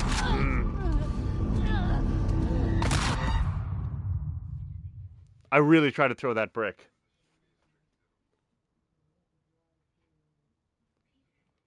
Don't attack Ellie head on. Yeah, the shotgun makes that an uneven battle.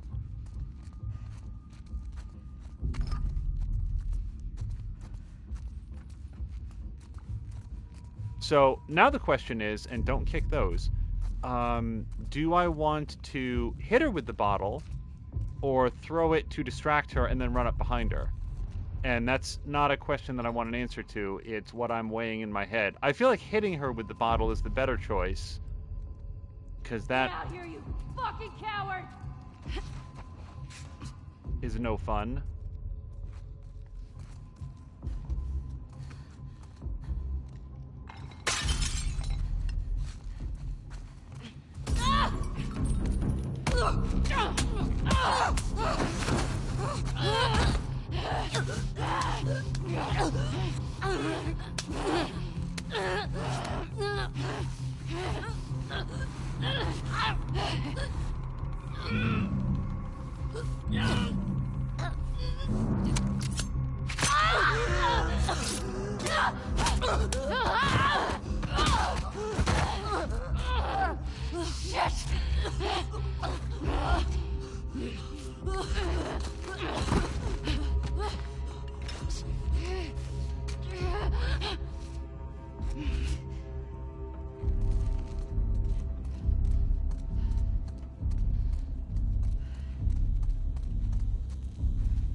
This is a complicated fight because when Ellie stabbed Abby in the leg, I almost went, yes! That's my girl. Oh shit.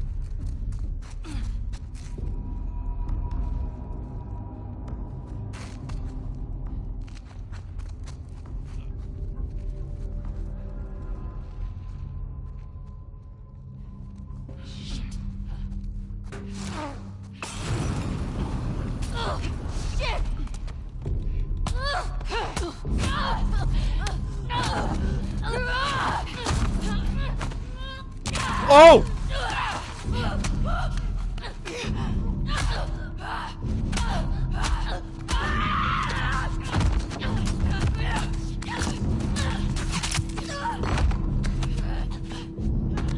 Oh! Stop! She had nothing to do with this. She's pregnant. Good. Abby.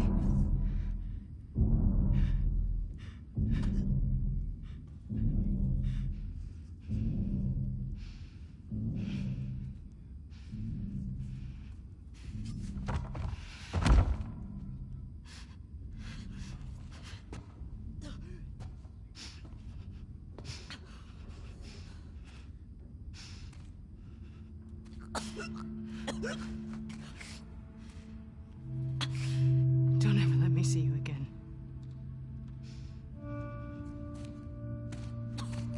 Come on.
Hey, buddy.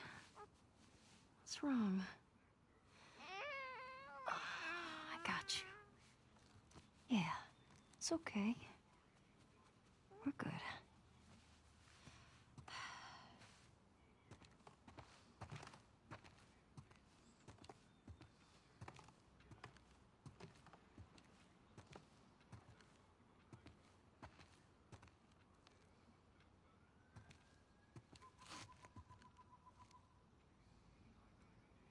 Oh, I hope Edina's still around.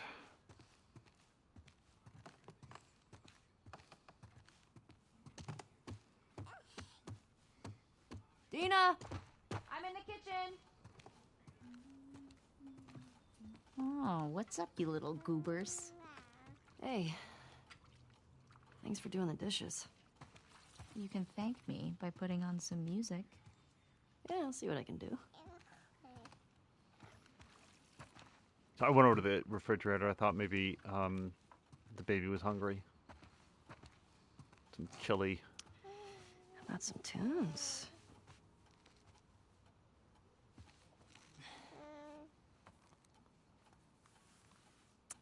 Ah, you want a boogie, huh? All right.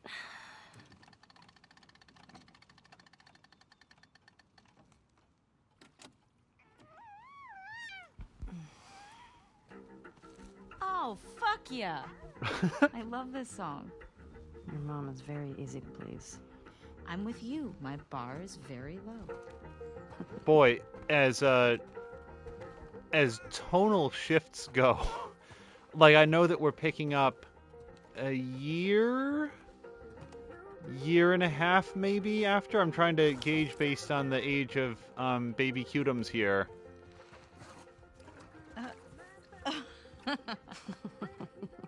Ooh, look at those moves. These moves? Yeah. Ooh, look at Mama go. Mm? Oh, wow. Ooh. Oh, hello. Oh, no. This is kind of working on me. You're weird. I'm aware. Okay. Okay, you're distracting me. No. Oh, okay. All right. Go. Okay. This baby is just having like the best hey, time. I think I left Ollie outside. You mind bringing him back in? Yeah, sure thing. Okay, well, we're not interacting with that laundry Where is he? basket. You get a Pretty new sure he's on chore. the tractor. Oh, I was thinking maybe Ollie was a dog or a horse. Which, yes, you probably would be leaving your horse outside. You want some fresh air?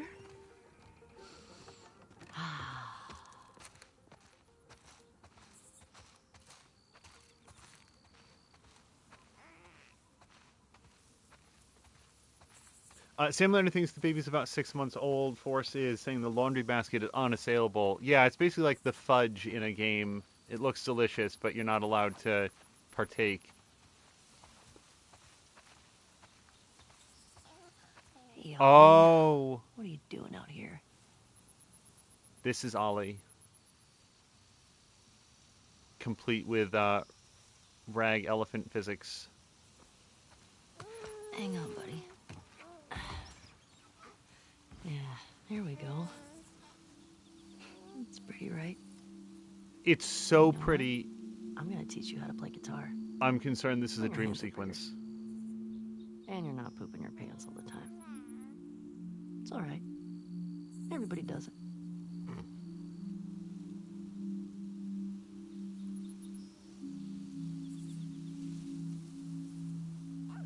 Got a lot Like- of stories to tell you. When you're older. Much older. I don't even know where to begin.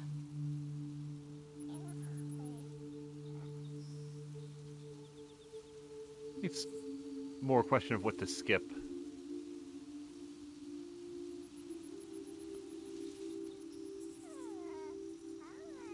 Potato, potato, my little baby potato.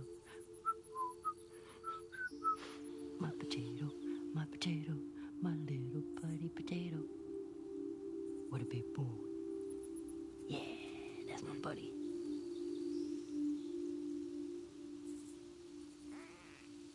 Oh, I do want to know what the baby's name is.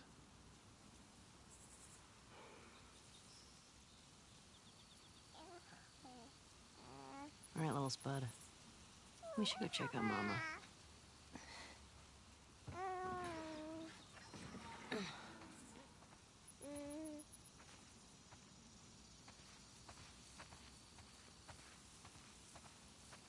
I'm gonna do a quick survey of the yard just in case there's and it looks like there's anything worth like wandering for, like this, for example. Hey, let's get you on here.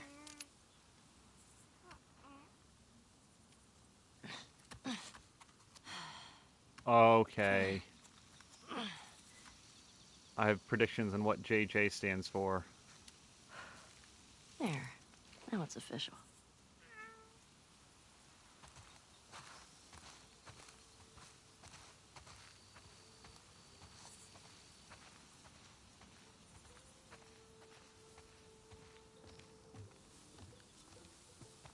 I'm gonna go hang up the laundry.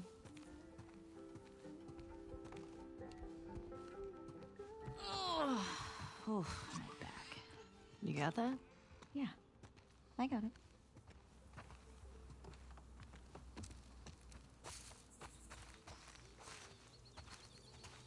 Does he need his jacket?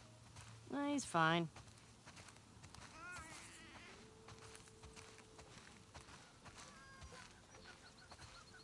Okay, we have to interact with the goat or sheep. You want to pet Sheep. Here. I think. All right, here you go. Oh, oh, oh, gentle, gentle, gentle. Just like that. There you go. Yeah. Hey, Hey. I'll take him. Can you get the sheep into the barn? Oh, I got him. I can do it. Yeah? Yeah. Once you rest it up. Okay, here.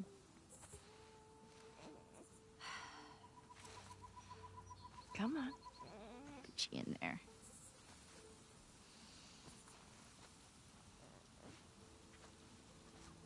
Don't stay out too long. We still need the bath. Shh. I'm like the herding master. Listen up, sheep. Your dinner awaits you in the barn, so come on.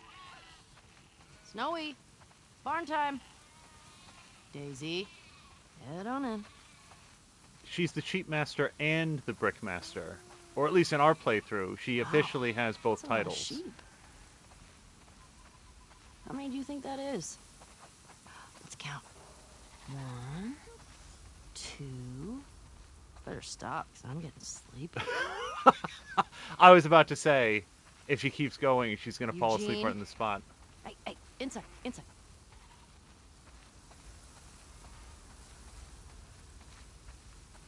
Todd, move it or lose it. Go. We definitely have way too many sheep. Also, Sam Lander was saying that the little baby there was a lamb. Sorry, I got I'm... one for you. What's the quietest animal on a farm? A sheep. When you're older, you're gonna have a deep appreciation for these jokes. You warm enough, buddy? Just a few more. Okay, one more.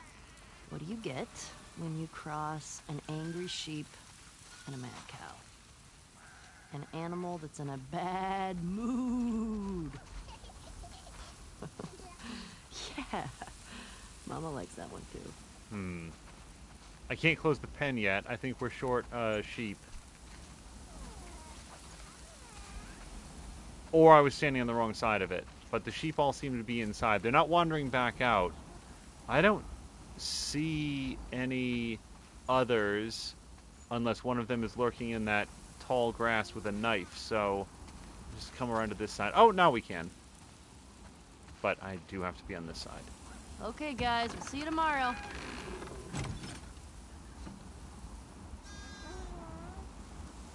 Hey, how'd you get out?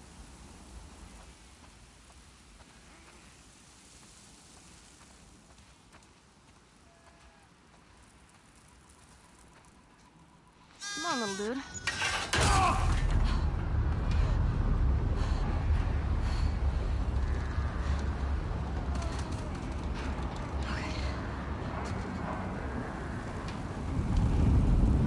Come on, little guy. Do you want to eat?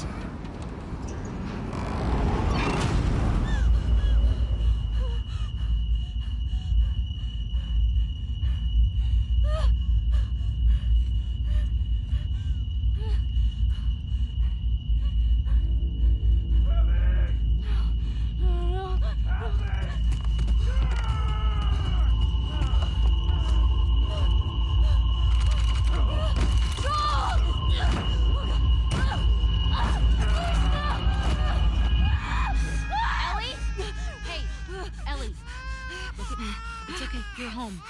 You're home. Breathe, breathe. I Okay, I'm gonna take him, okay? Come on. Come here, sweetie. Come here.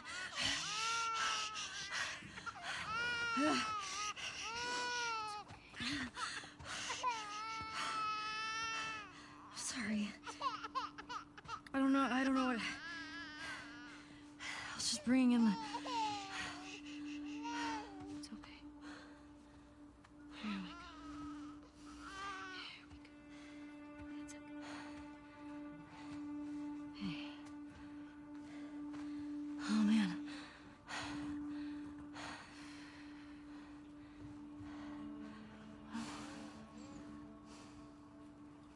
It's good.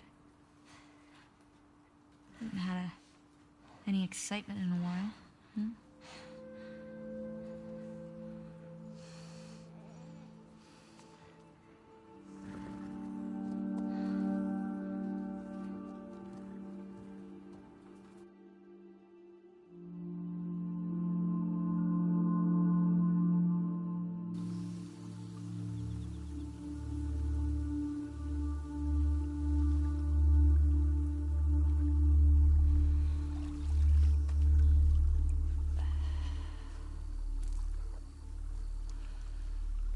Okay.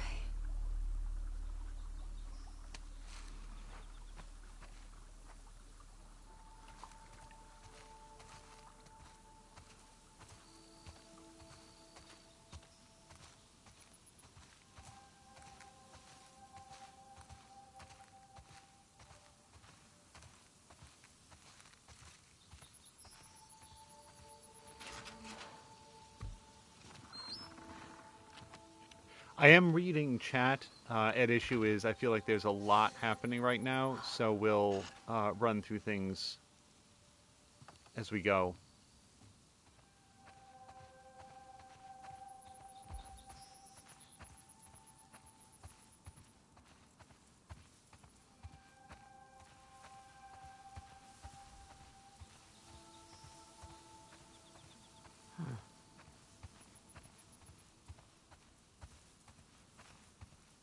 What is she humming about?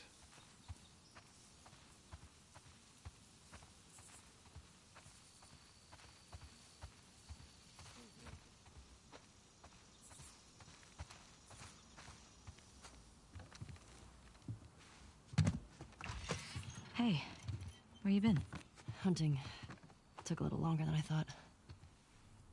Who's here? Just come inside. Ow. Well, that's quite a grip you got there. Hey, Tommy. There you are. Here, we take him. Come here, bud. Oh, yeah. Go. Here. Oh, I got it. Hey, Hey. It's good to see you. You too. He's getting heavy. No, he's just a big ball of muscle. Town's good? Maria good? Oh, she's fine. We're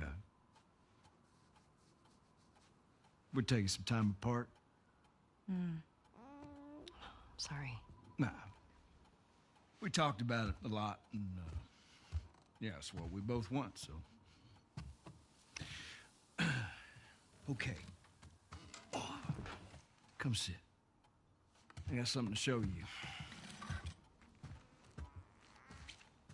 So I've been putting out feelers for months now.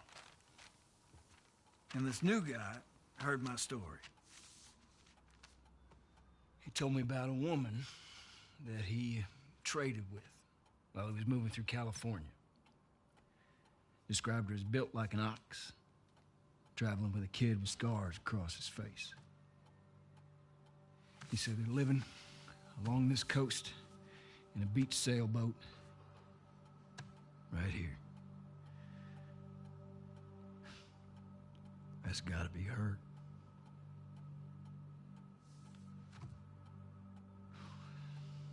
We're done with that, so.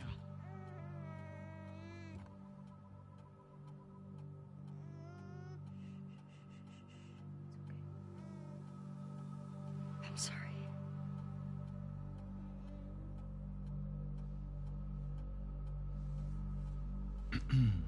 Well, I can't go. I know.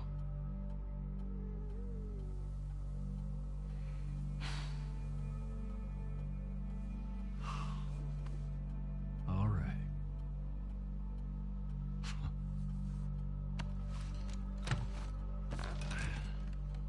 Reckon it's easy. Forget about her.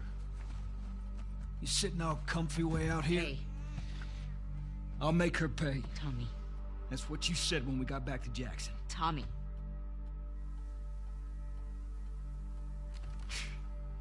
What a joke. Can you take him, please? Yeah. Here. I got you. I got you. Hey, what the fuck was that? God damn it, Tommy, you know what we've been through. I'll save her. She made me a promise. I don't fucking care. I know you know, Dina. That's your goddamn problem. Listen to me. Go ahead, go off fucking ears. You don't come back to my house ever.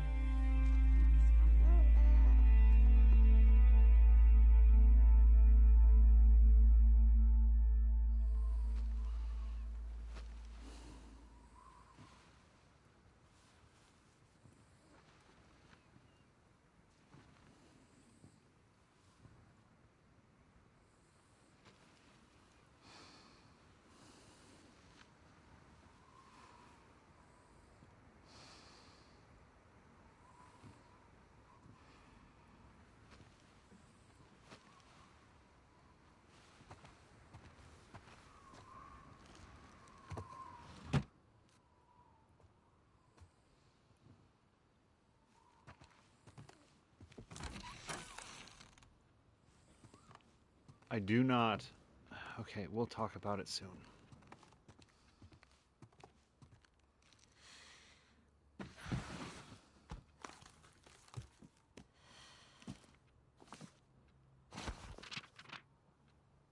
Jeez, man, remember the journal? Holy hell.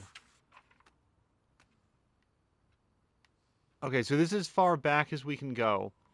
Happened again, got rid of the images pretty quickly, but my skin hurt the rest of the morning. I gave up trying to go back to sleep. Dina stayed up with me.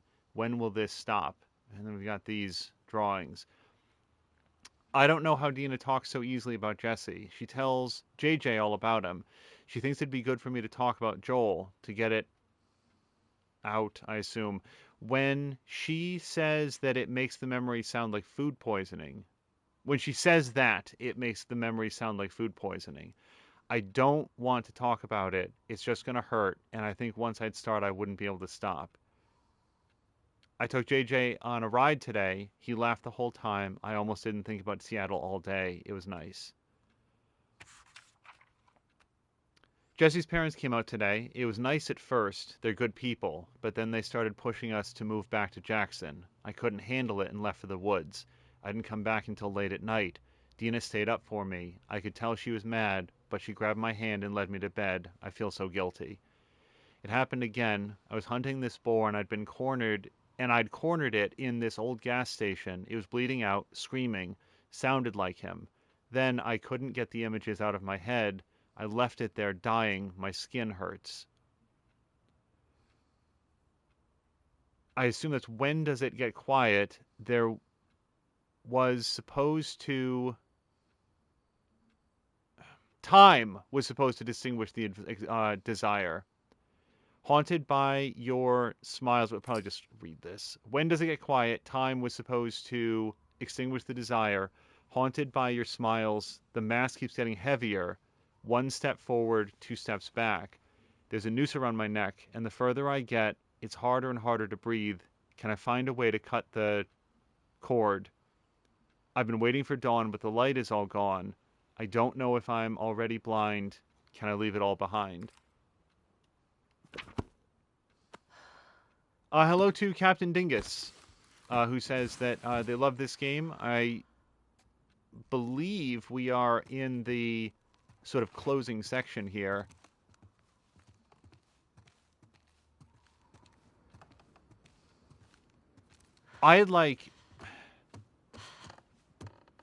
I'd remembered all the moments that Ellie could, like the optional things you could find where Ellie would write in or draw in her diary, but I'd somehow forgotten about the diary itself, which is weird.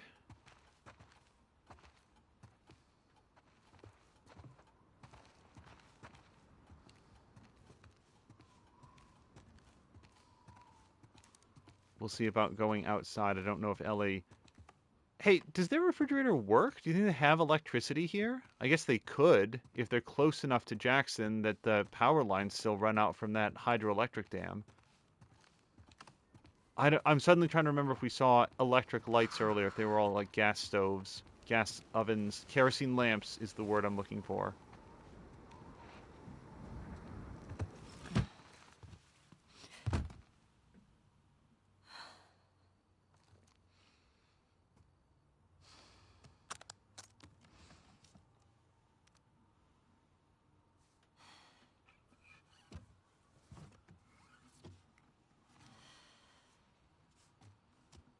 Oh, thank you for the follow to Kumari.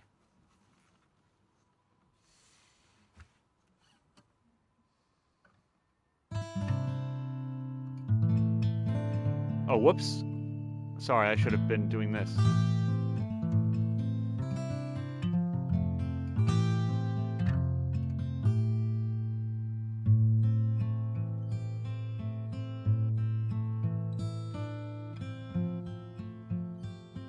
So, regardless of this song, I will not be talking over it, even if it winds up getting muted.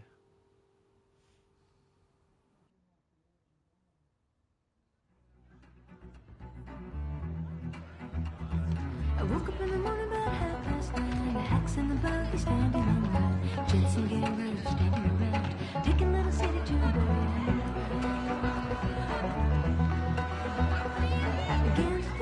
I think I know exactly when this is.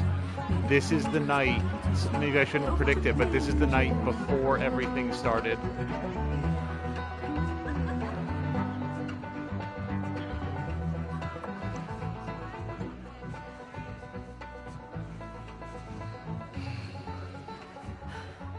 I hate these things. Tell me about it. Your old man really laid into me today. What happened? Another big lecture about my patrols. Don't go here, don't go there. It's funny how involved he gets whenever you're scheduled to go out. Yeah. She's putting on quite the show.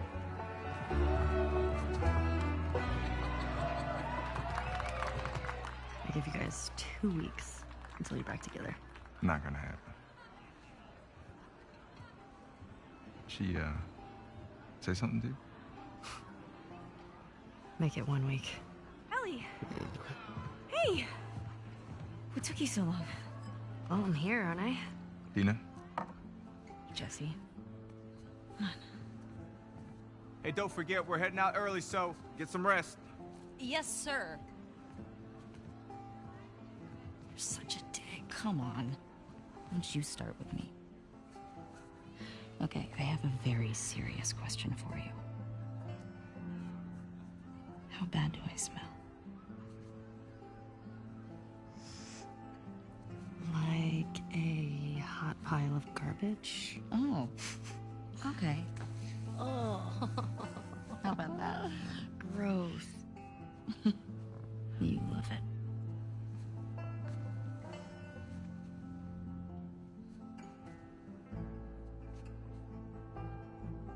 Every guy in this room is staring at you right now. Maybe they're staring at you. Or not. Maybe they're jealous of you. I'm just a girl, not a threat.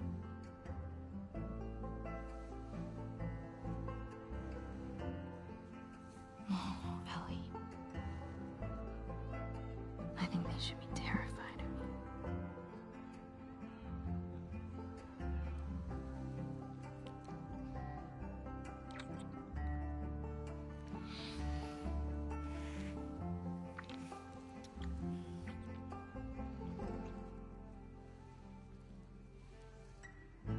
Hey, this is a family event.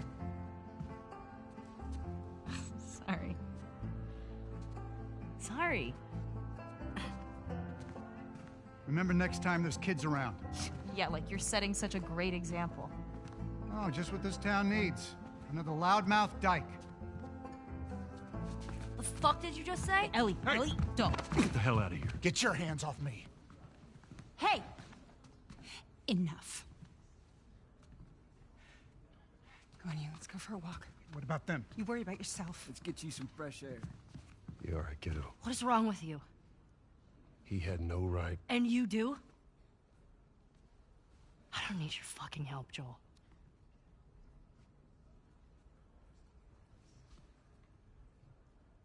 Right.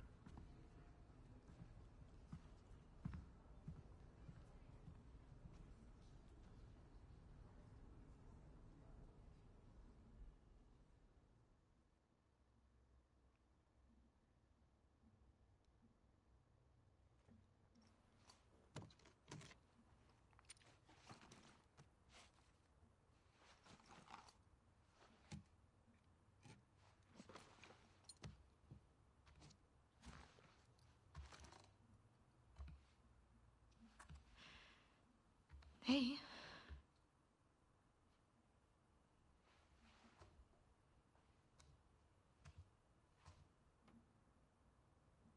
Hey. Man, it's been a while since he slept this long, huh? He had a day. Yeah. He's fine. Go back to bed.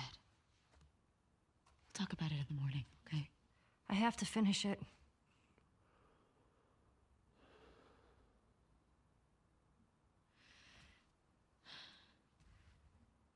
You don't owe Tommy anything. I don't sleep.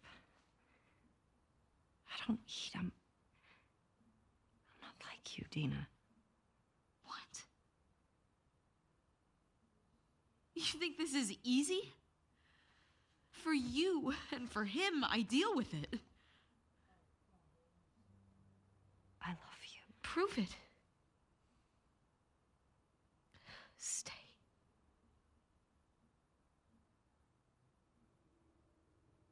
I can't.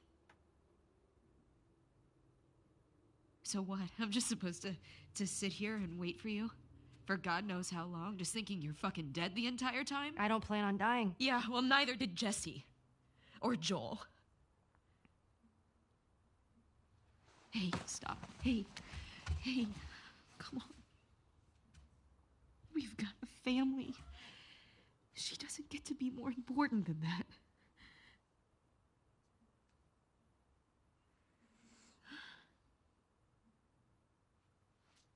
No.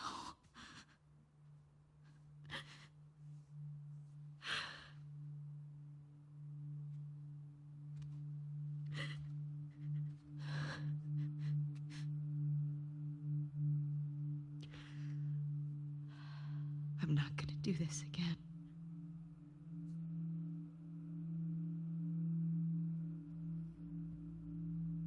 That's up to you.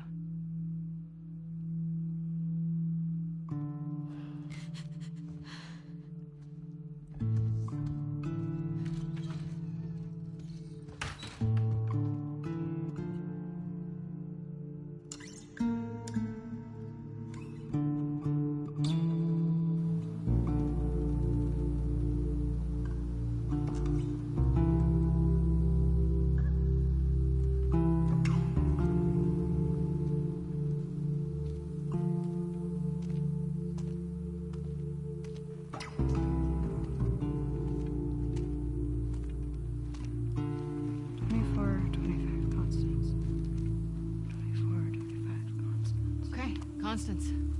Now we just need... Oh, we checked this street a week ago. I can't believe you traded a pistol for this. It's a lead. No way that guy saw fireflies over here. Stop. I feel good about this. Well, I don't. Come on.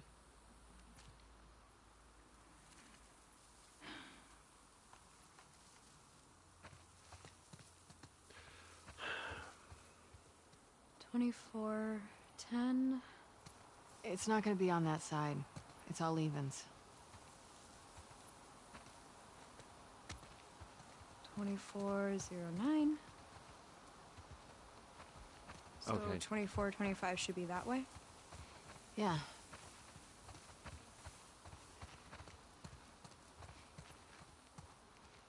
It's really hard watching Ellie leave that family behind.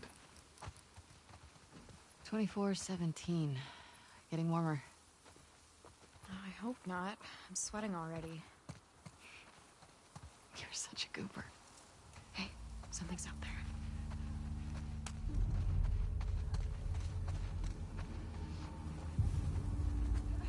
To our left, a demon. Okay. So Abby hasn't exactly rebuilt her arsenal since losing her pack at the Scar compound. Seraphim compound. You know, if they're just kind of migrating someplace, they can go right on by.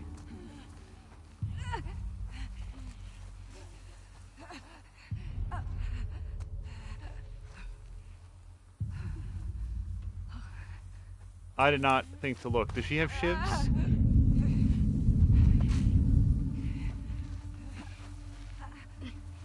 Alright, we're just gonna wait a second to see if she turns around.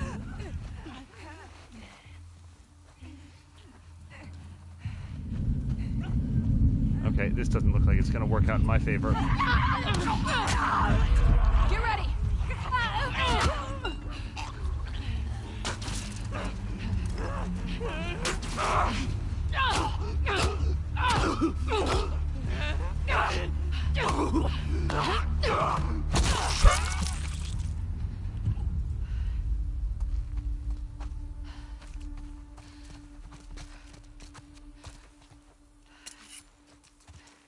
All right.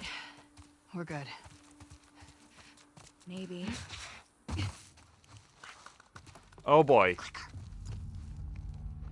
That is such a that sound is like a tiger snarl now. It's like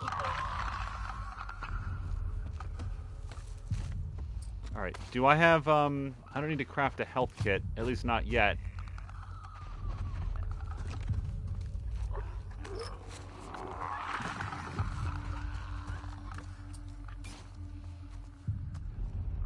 But I would very much like a shiv if I can make two.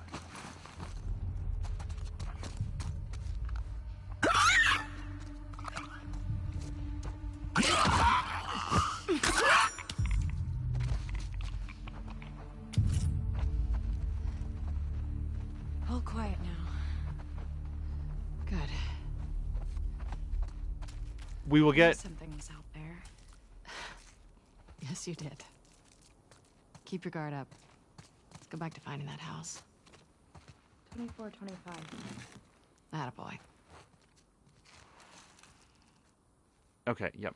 The rest of that sentence was going to be, we will get interrupted by dialogue at any second. A couple things that had gone by. Forrest at one point said, oh, so we get to see how Joel ... And as Dran pointed out, yeah, so in episode... The Fireflies are still out there. Yeah. What do you think they're up to? I don't know. The goal was always to restore society. I mean, there's all sorts of ways to go about it. Okay, the Rattlers are here. No one is going to make me their fucking slave. Andrew, Logan, Ori, Daddy is coming to see you.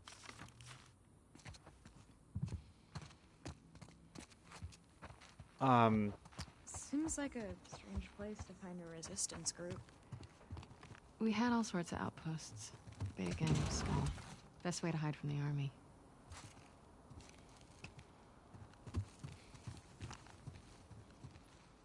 If what I was going to say is that if you wanted to see... Don't find them here.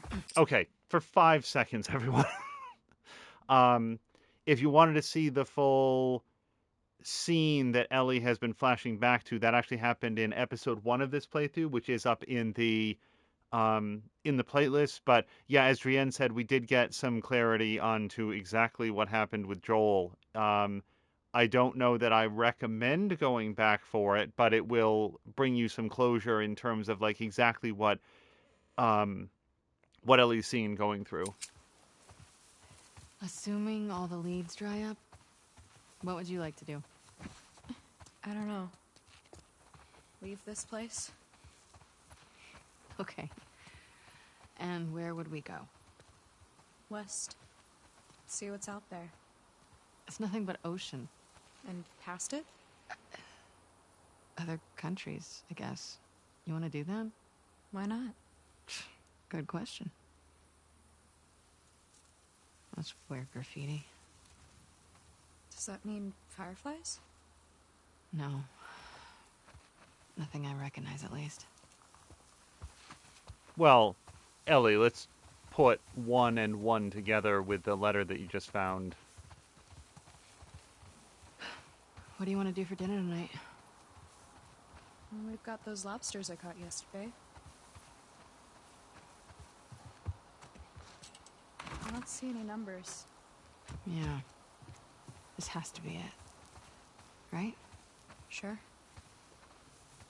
So, I have no predictions on what they're looking for Let's leads see. towards. Good enough.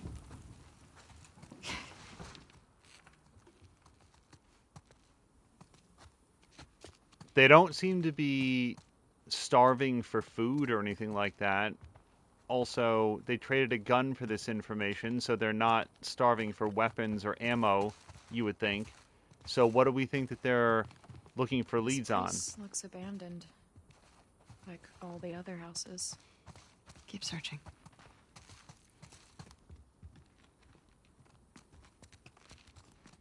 It would be the last coin that Abby needs to fill out her collection.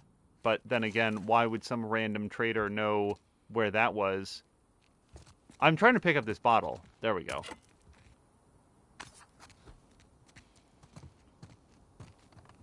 Okay, we'll go out the back door after we search things like this. Check register. 2425 Constance. This is the place. Okay, but there's nothing here. We don't know that yet.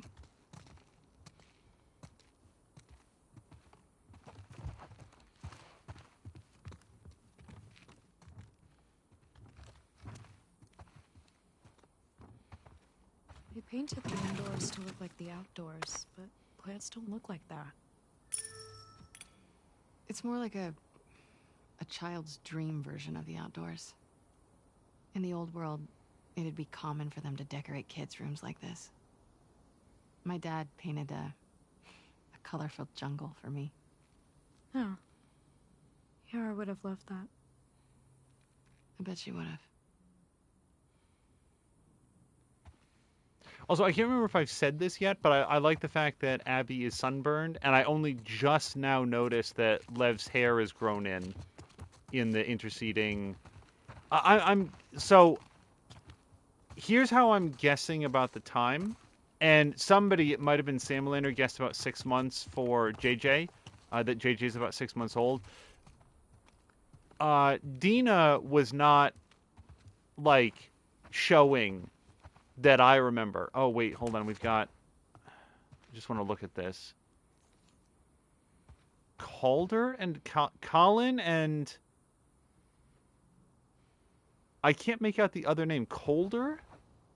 Calder. I guess. Oh, and we got other names here. Sasha. Just Sasha. Okay. All right, so this was probably Sasha's room because Sasha had earlier dates. And this looks like the room of an older kid.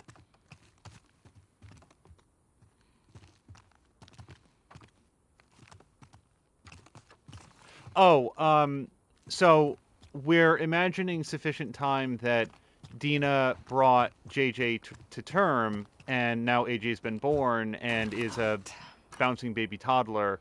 Maybe there's another way in? Are you being positive? I'm trying to be helpful. You're always helpful.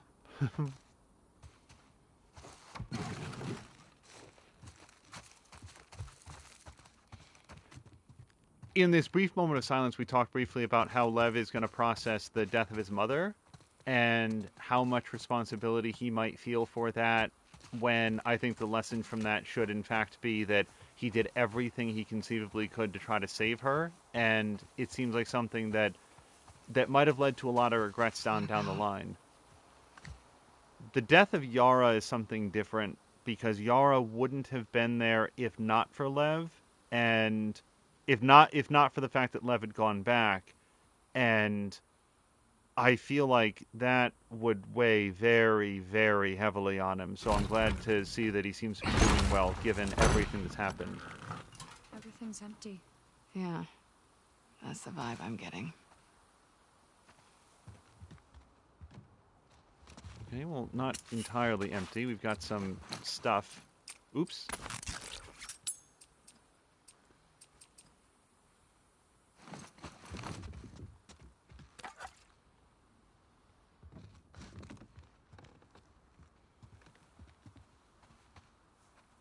Oh, Calvin, Centrifugal Force says. But I thought it started with a K. K-O... Remember the last time we were in a pool? Oh, you mean when we were plummeting to our doom? Yeah, I have a small recollection of it. If it makes you feel better, I also thought we were gonna die. Nope.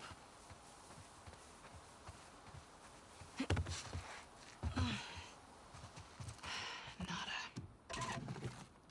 Is it really nothing? It can't be. I'm trying to think of anything that I can predict that they're trying to find. They've traveled all the way down to California. I guess they were looking at the graffiti, so maybe they're looking for some symbol that the Fireflies do exist down here in California, and this is the house that they've been directed to. Okay, well, now we've made it into this back bedroom. Go out this window, see if there's anything around here.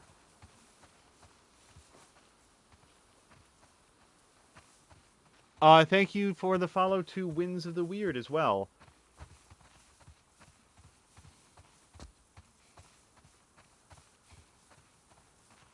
Lev, I think we're done here. No, wait.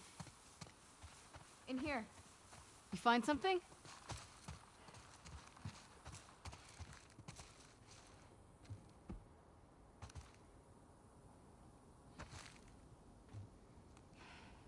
Scratches.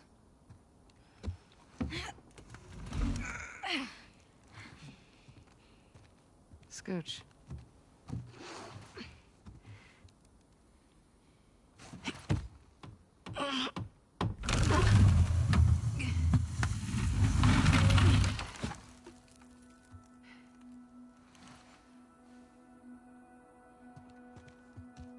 Hello?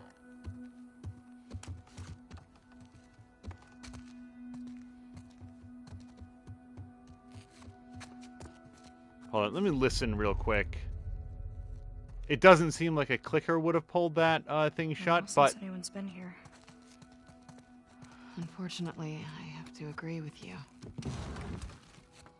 Okay, but this does lend credence to our theory. There's like barracks down here. Pretty nice barracks, all things considered.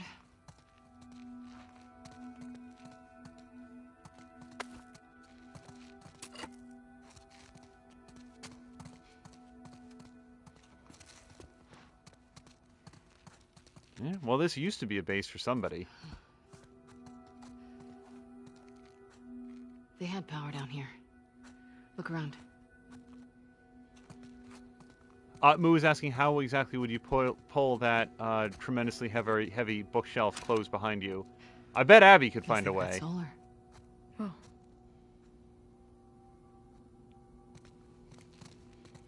Okay, so we can go check the radio, but let's go check the rest of this room before we hit the button. Yeah, the end of that thought had been somebody could have closed a clicker in here by pushing that big bookshelf over in front of the door. But then we came down here and found, oh no, it was a... They were here for a while. That's the shower, right? Mm-hmm.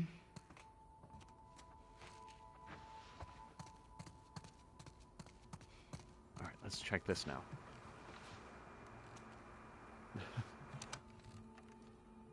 Is this frequency currently in use? This is...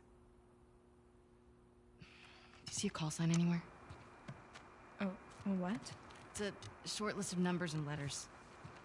Fuck it. This is Abby from Santa Barbara. Can anyone hear me? Standing by. Is anyone out there? What's this? Those are frequencies.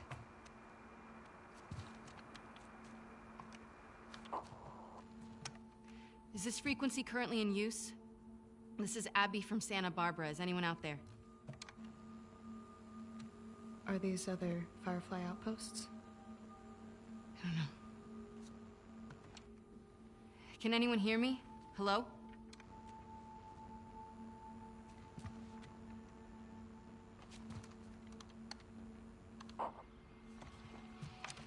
Is this frequency currently in use? This is Abby from Santa Barbara. Hello? Hello?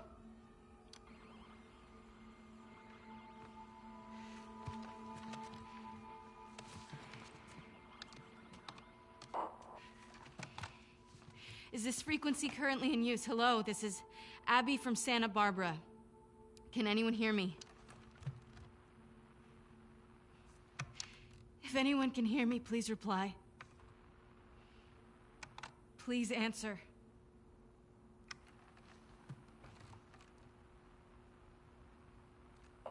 Hi, Abby. We got a clear signal on you. Where in Santa Barbara you calling from? 2425 Constance. We got a tip about a base, but there's no one here. We're looking for fireflies. I'm a firefly.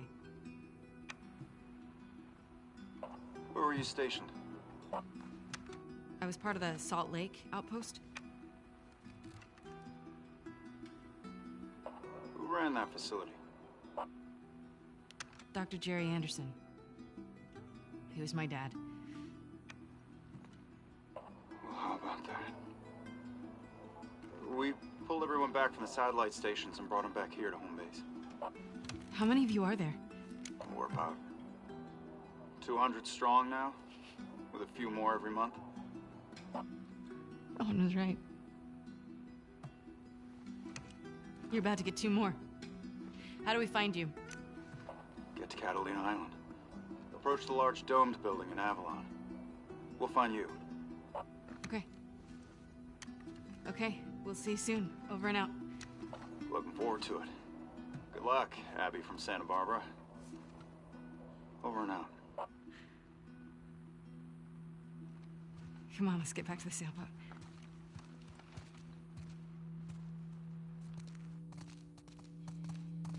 Okay. Fine. You were right. What was that? Why do you make me repeat whenever I'm wrong? 'Cause it makes me feel better. And 'cause it happens so rarely. Sorry, Abby's walk speed was capped there for a moment, unless Lev was shoving her by running into her back, at which point she could move much more quickly.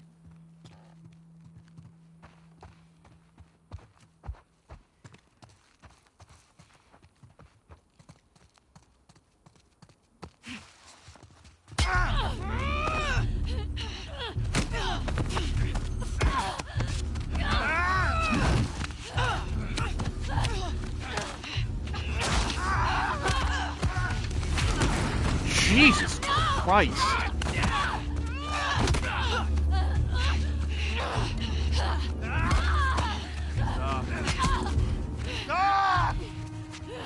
Don't kill her now.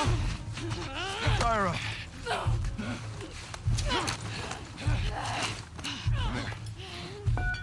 Come here, let me see you. You ready? Wait, what are you doing? Wait. Fuck! You're fine. Get that little one.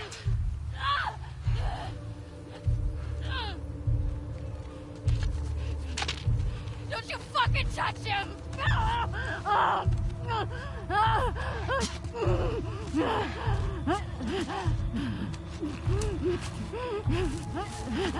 Shit. One hell of a catch, huh?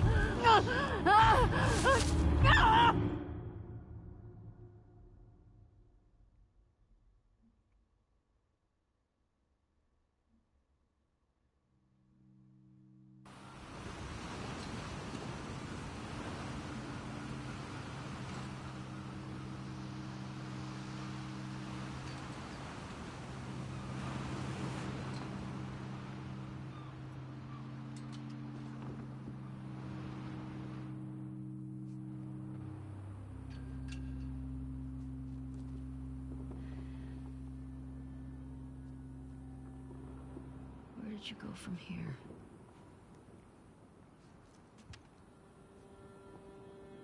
Two, 4, 2, 5, Constance. Yeah, that's gotta be it.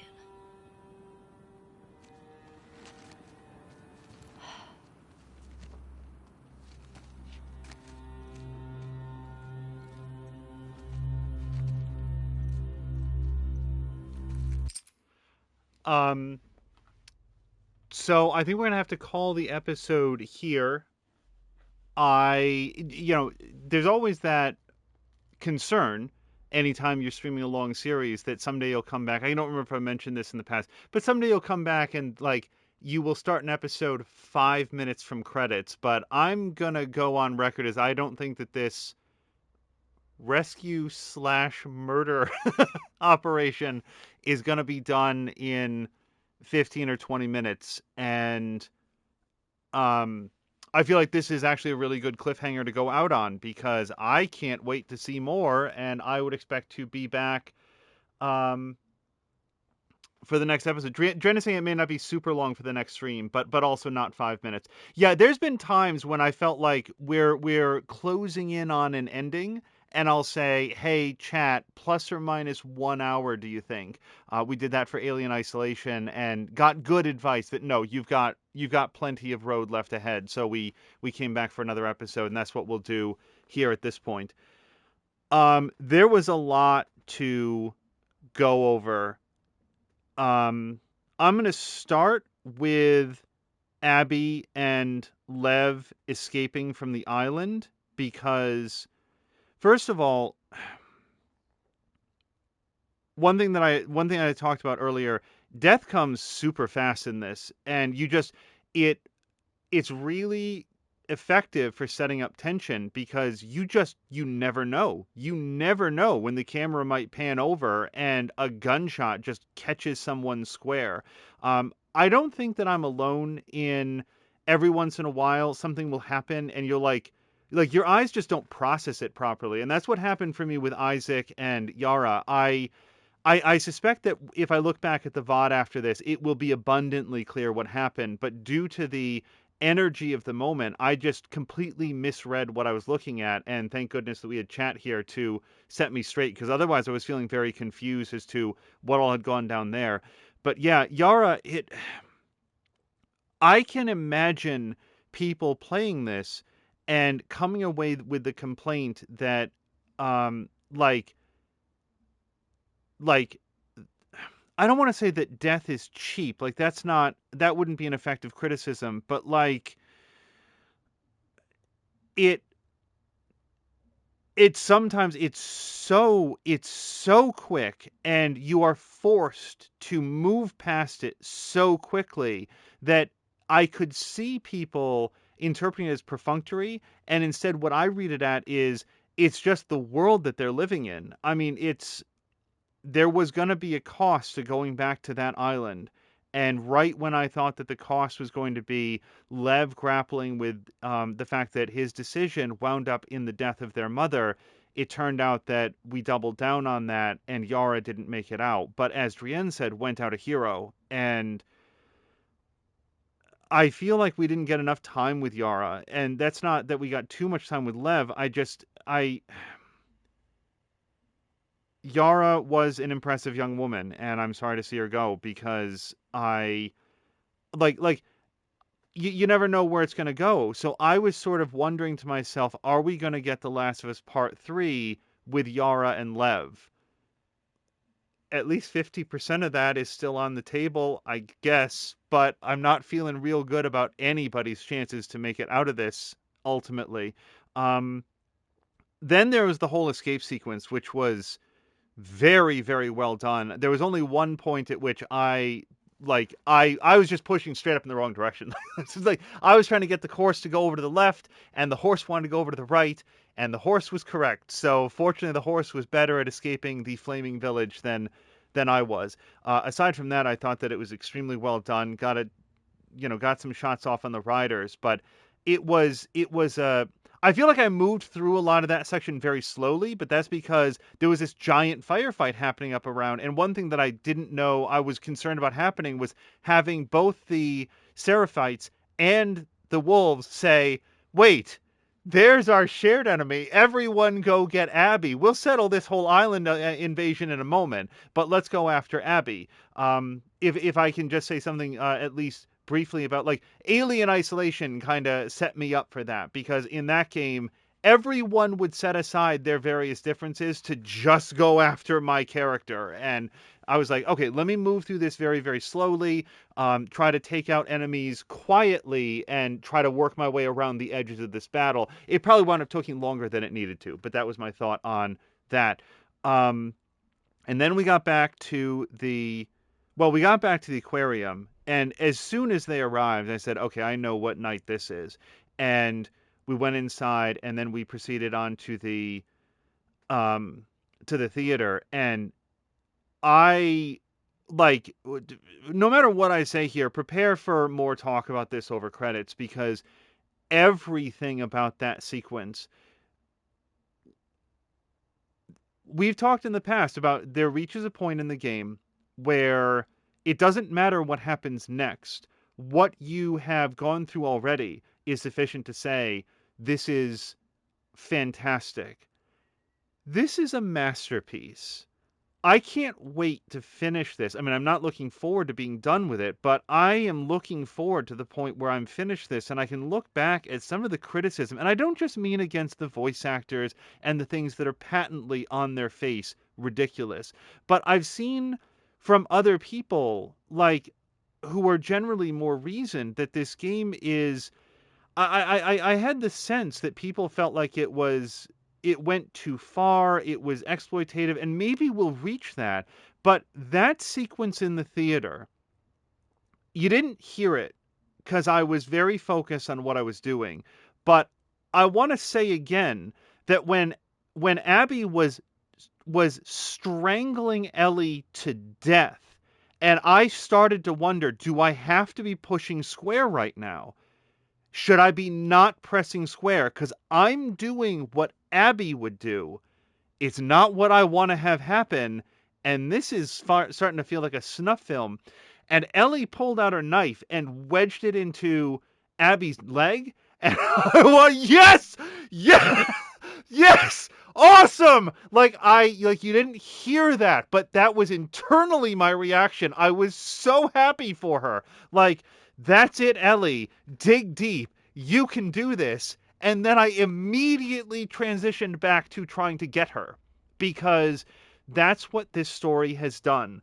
I have very divided loyalties between two characters that are very well realized and have entirely understandable and sympathetic reasons for why they want the other person dead. And I am in a situation where, rather than rooting for no one, like it's Freddy versus Jason, I'm rooting for both of them in a zero-sum game where neither of them, you can't have two winners.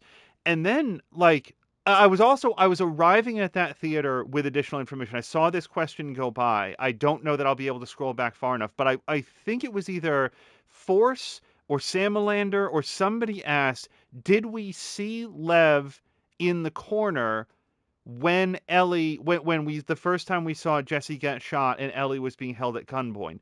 And I'd have to go back and look, but my answer at the moment is no. So I was arriving at the theater with two thoughts, with the knowledge of two additional characters in mind. A, we have Dina, who Abby doesn't know about, and B, we have Lev, who Ellie doesn't know about, because we played that sequence as Ellie, and we did not see Lev. So I was thinking, here's what I thought was going to happen there. I thought it was possible that both Ellie and Abby were going to die there. That through a combination of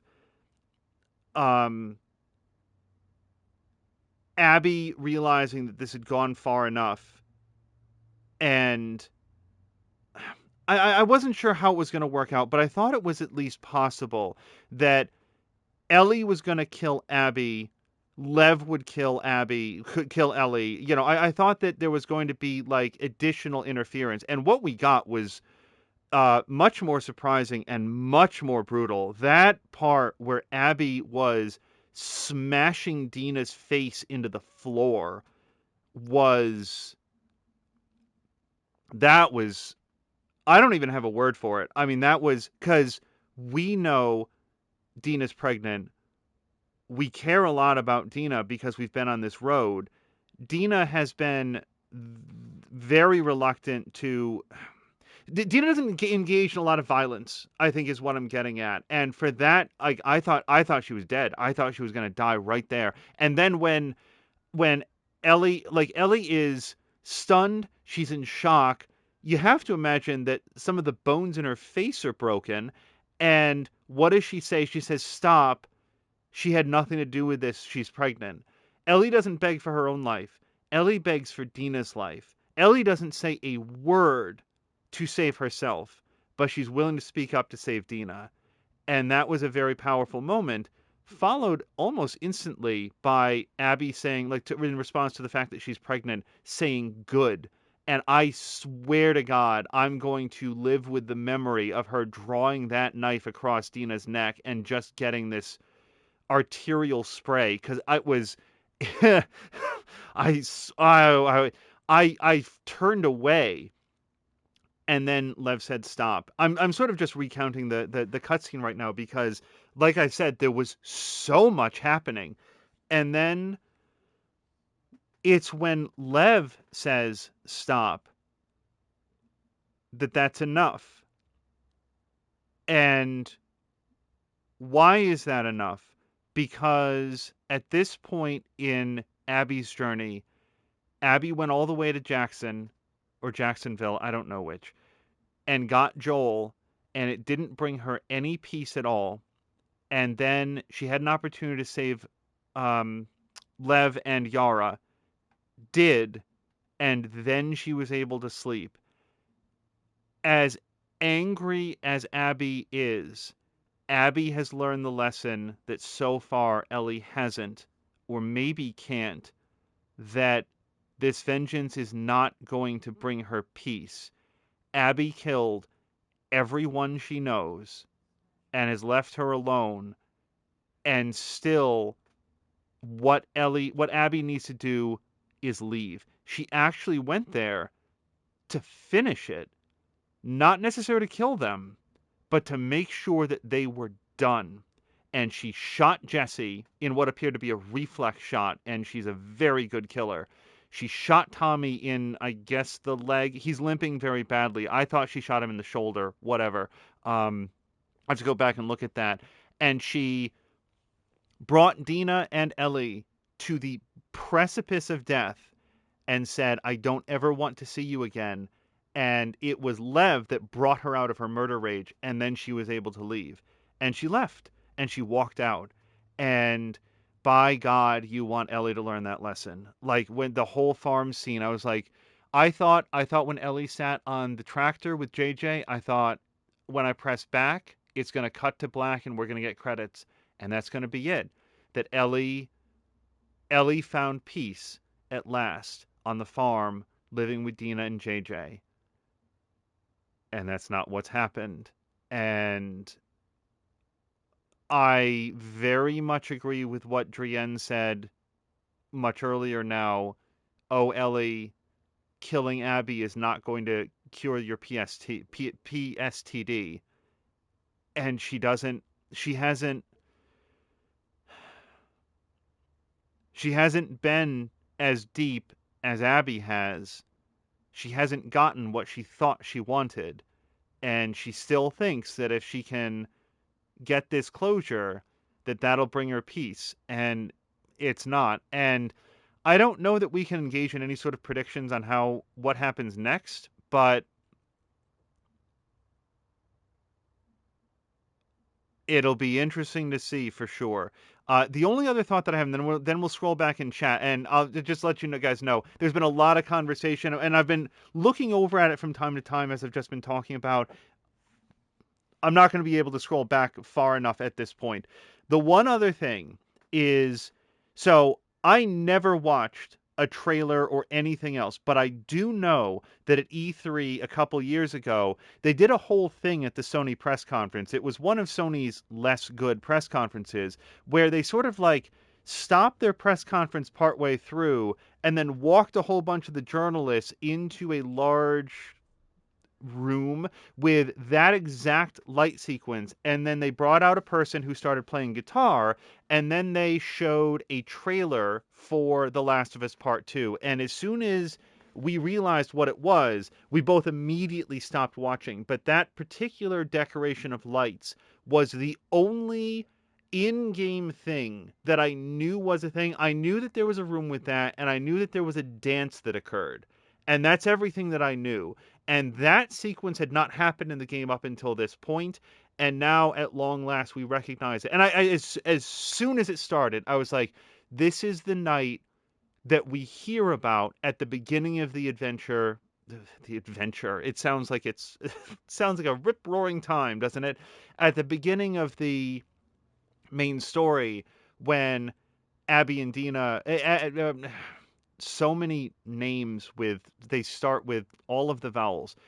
Ellie is thinking about the kiss that happened last night. And I will just say that if that's the kiss that Ellie was sort of gamely telling herself didn't mean anything and it's fine and Dina just got drunk or like whatever that conversation was, no.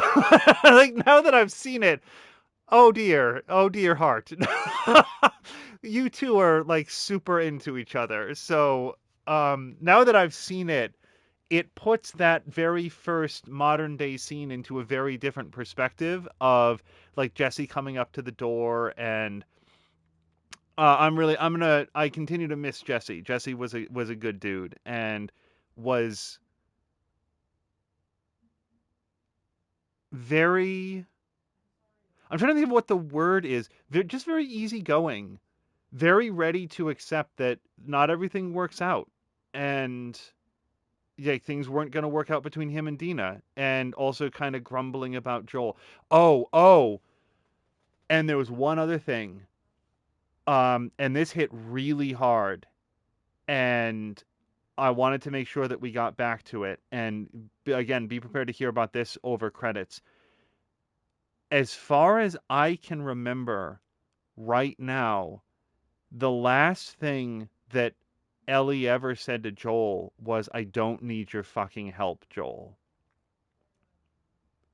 Because I don't remember any dialogue between the two of them when they go out and they're on patrol, like Dina and Ellie are on patrol. And for that to have been the last thing that she said to him, and we know, even if Ellie wants to feel like she doesn't need help from Joel, one thing that we know very clearly is that their relationship was on the mend, because as angry as she was in that scene, I've thought a lot about the fact that Ellie and Joel had some sort of a movie night that was coming up. That's the event that they didn't get to go to because that was when Abby and the wolves attacked. But they had a movie night lined up. So as angry and hurt and betrayed as Ellie felt in the scene where she found out what really happened at the hospital, there was space for things to get better. but there was still a lot of hurt going on. And I feel like there was some alcohol involved in that scene as well. But there was a lot of hurt happening, and that was an important scene to have there, because I don't agree with Ellie's decision, but I understand where it's coming from.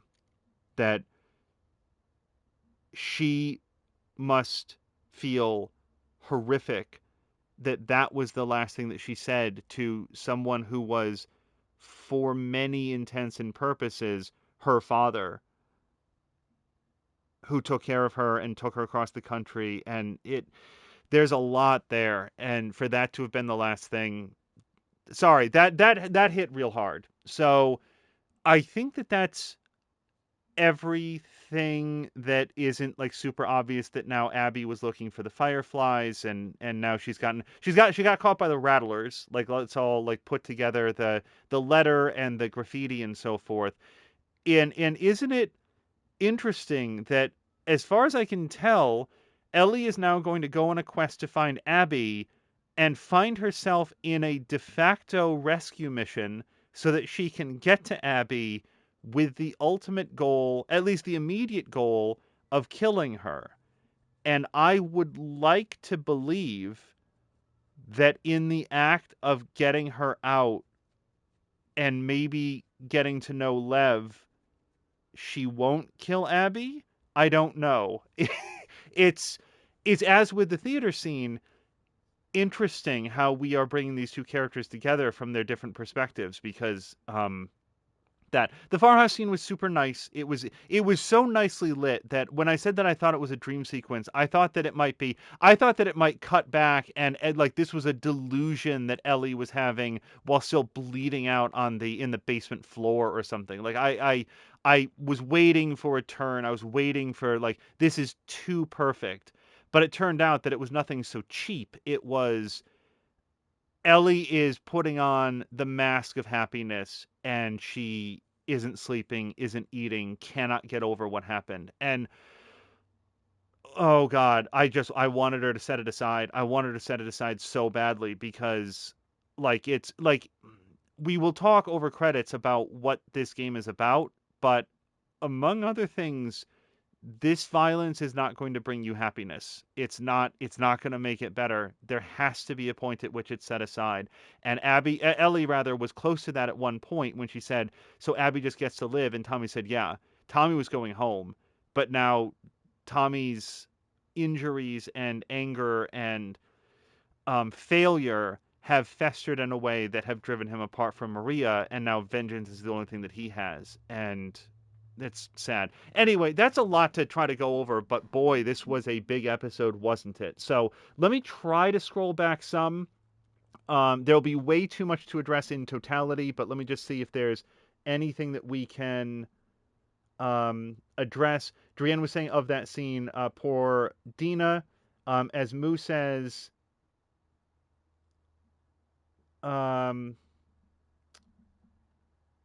you can't help thinking it will, though. If you just do X, it will stop.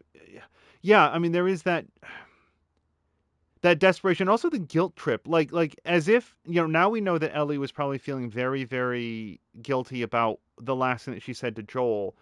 Now we know, but now like Tommy was also coming in and dumping a whole bunch more guilt about, you made a promise and so forth. Hello to Mavruli, by the way. I'm not sure that I said hello, so. But Mavruli was also saying the hair grow. Captain Dingus was saying loves haircut now, and that was when Mavruli was saying more like a hair grow. Yeah, it just sort of grew in a little bit, but over the months, I assume that it has been cut as well, because again, we're thinking it's been about a year, 18 months somewhere. Moo picked up on one of the size. I never know how. I try to be quiet during the cutscenes, but. Yeah, I mean, it's hard. When I say it's hard not to be invested, I mean, I am very invested, but I want other people to be able to have their own reactions as well. I also enjoyed that Abby called Lev a goober. Back to those comments from Drienne and Moo. Let's scroll forward a little bit. So Drienne was saying that it'd be good if Force did go back and see the sequence with Joel because it's important to see both sides of that event. I mean, when I say that, I'm not sure that I recommend it. It's just it is, as with some of the things that we saw in this episode, absolutely brutal. Like, I don't want to compare it to Mortal Kombat because Mortal Kombat is like shock value funny, and this is not funny. But it is that same level. It's a similar dedication of they want you to feel it, and I feel it. Like that mini boss battle to cheapen it into like game mechanics when, oh man, and then when Abby was like going back for her backpack, like, no, Abby, dump the backpack. Punch the man with the big thing that's beating Lev, please. Then there was the conversation, I think, about the height lines on the door. Centrifugal Force was saying Calvin was the other name, but wasn't it with a K? I could have... And then Centrifugal Force was saying the other looked like Walden or Walker. Boy, I saw a K, and I'm not saying that I'm right, but I was like looking at it being like, what is this? Like, what is this name?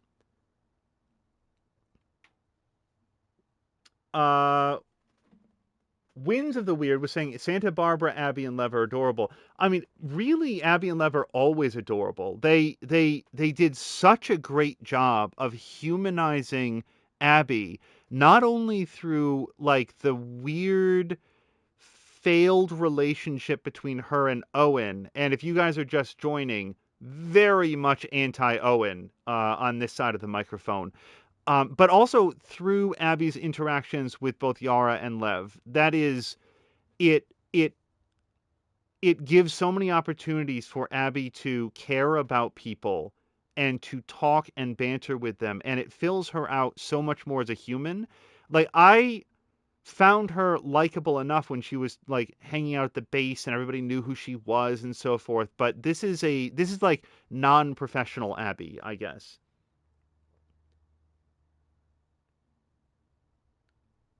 Just seeing a look.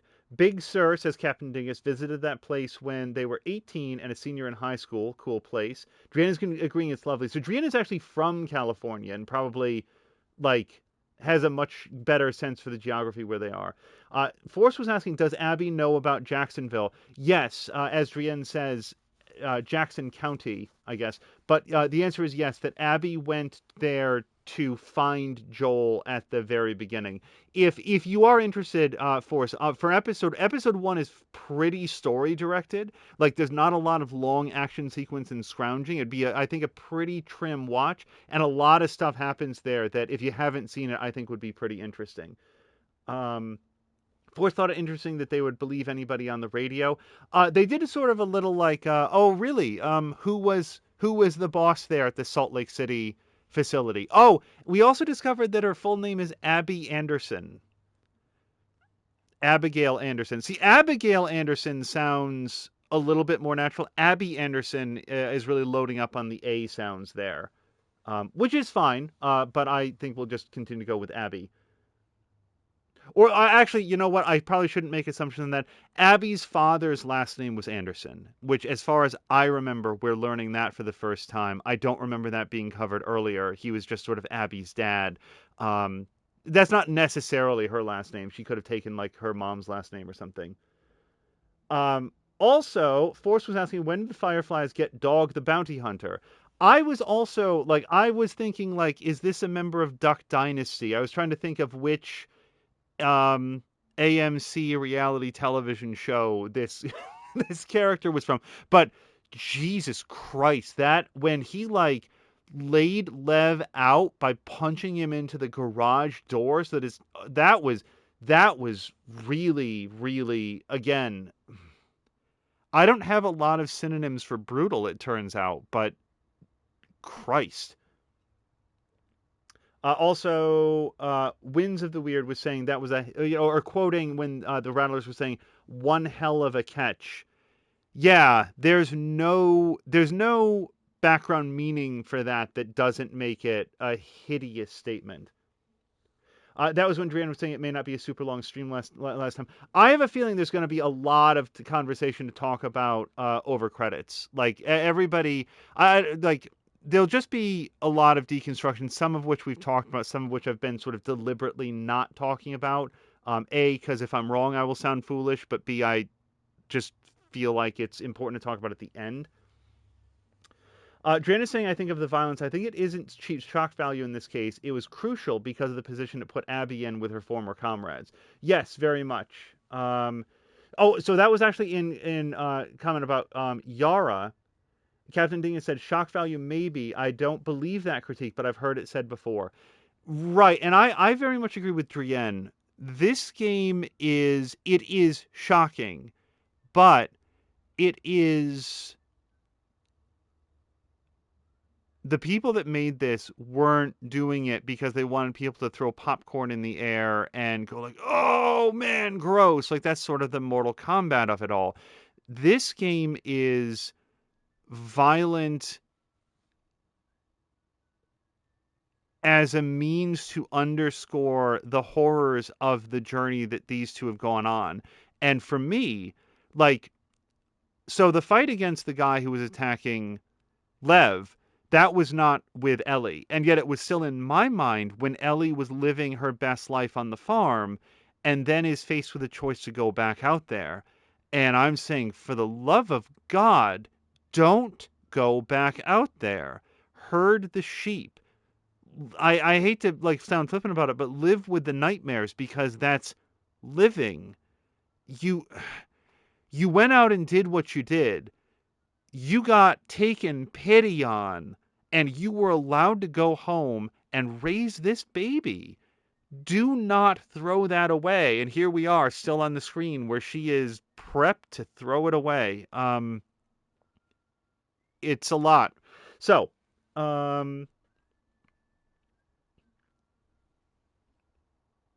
scrolling back, Winds of the Weird says, I feel like many of the deaths have the abruptness of wartime. There's a realism as opposed to the dramatic choking on blood for 5 minutes and delivering their final words trope. Also very true. And that's something about what did we see recently that I was like, I hope I, have... Oh, actually, it was part of me as Watch Party now that I think about it. So that was an altogether different product. Yeah, I'm not going to have any pithy words of advice or world-weary wisdom when I die. I'm probably going to be like, ouch, and then that'll be the last thing you hear from me. But the abruptness of wartime is a very good point of comparison because that's what this is. The people are at war with one another and against the clickers, and you just never know when it's going to come for you. And it underscores the one of the themes of every moment is precious. Stay on the farm. Don't throw this away. Let's take a quick look. So I've scrolled back a couple times. Moo was agreeing with Winds of the Weird. Null agreed with my assessment of Masterpiece, and I feel like I'm going to be standing by that as we move forward. Winds of the Weird also says, absolutely, I also recommend a second playthrough off camera. I picked up a whole lot when I wasn't worrying about the next plot point. Probably, I'll say this, I don't frequently replay games, but this might be one that is revisited later on. Angel, I cannot tell you the number of times I've watched people do nothing but bitch and whine to that whole fight between Abby and Ellie. Well, so if I have any skill set as a player and arguably as a streamer, it's that I feel like I'm able to commit to the viewpoint of the character that I'm playing. And Abby is there to fucking get Ellie. I don't want her to succeed, but I'm going to portray the character in accordance with her motivations because, I understand why Abby wants to succeed. So it would be, at least at the moment, I kind of think it would be very funny to watch somebody get to that scene. No, I don't wanna kill Ellie. I'm just gonna walk out there and get shot. I thought it was very, very cleverly done because I am in a fight. I I'm in a fight with somebody who deserves, who has a lot of reason to deserve what, succeeding at what they're doing, and also I very much don't want her to. And it put me as the player in a, like, I'm trying to think of any other circumstance where I've had that strong a feeling of, what I say at one point, I'm both horrified and proud. And I really meant that. As we go. Oh, Dran is saying that puts them right off the streamer, and they wind up stop watching it. Watching that person. Dran is saying people hate Abby, Moo. How did they make it to that point in the game? Because there's a lot of Abby leading up to that, and I don't understand how you get that far into the game and still hate Abby if you've been Abby for that long. How would that not instill in you a much greater understanding of who she is and what she's been through? Which is, spoiler alert, what the whole game is about. But we'll talk about that later. I mean, talk about missing the point. Winter the Weird says, on the Abby choking Ellie thing, I had this weird vertigo where I didn't know if hitting square was helping Ellie or Abby, even though I had been controlling Abby. Interesting. Yeah, for me in that moment, I felt very aware that I was killing Ellie. And my thought on that was sort of a variation of, is this a QuickTime event that I should be trying to lose? And if so, should I be trying to lose it? Because Abby isn't. Like, that was my thought, and then it sort of resolved itself. Like, it didn't have time to be uttered, but it was a fleeting thought. Mavruli saying, it's so weird to me. I developed such an affection for Abby by the end of day 3. That fight was so conflicting, I couldn't root for anyone in the slightest. And see, that, again, is slightly different from mine in that I feel like I was rooting for both of them.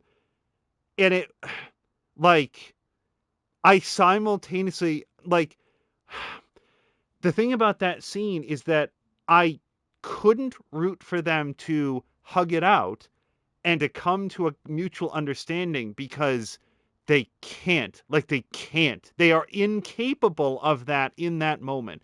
Like, we all want to see people that we care about work shit out, but there's times when they can't, and that was it. So they can't stop fighting each other, but I also don't want either of them to lose or win. So it was a very complicated thing. Let me just take a quick look through here.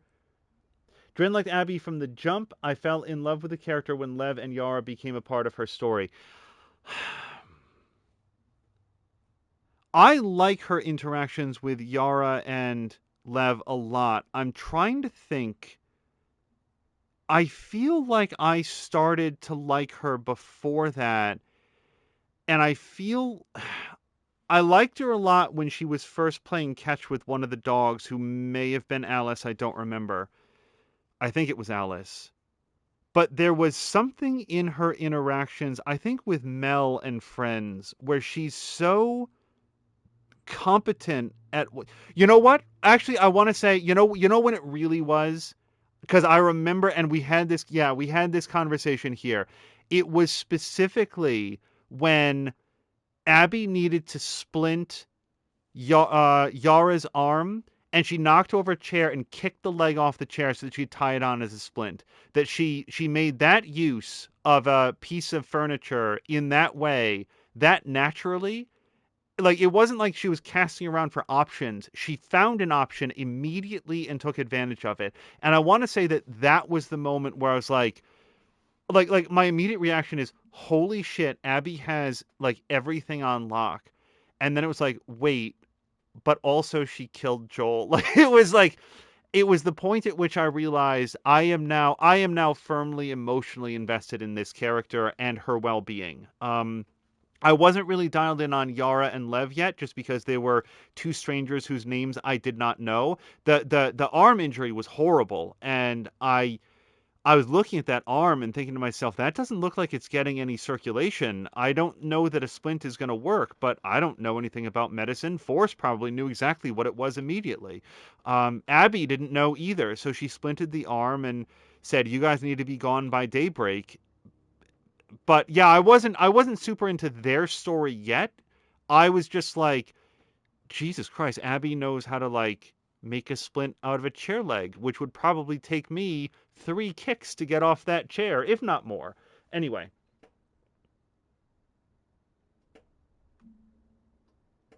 Sorry, I'm reading through. I liked Abby from the jump. I fell in love with the character when they became part of her story. Captain Dingus says, I think there are people that had this big expectation of what they wanted the story to be and couldn't stand any deviation from the narrative they built up in their own heads because they felt some ownership of the characters. There are ways that stories and sequel stories go that I don't like, but this falls very far away from that. I mean, I like Dingus, I think that is...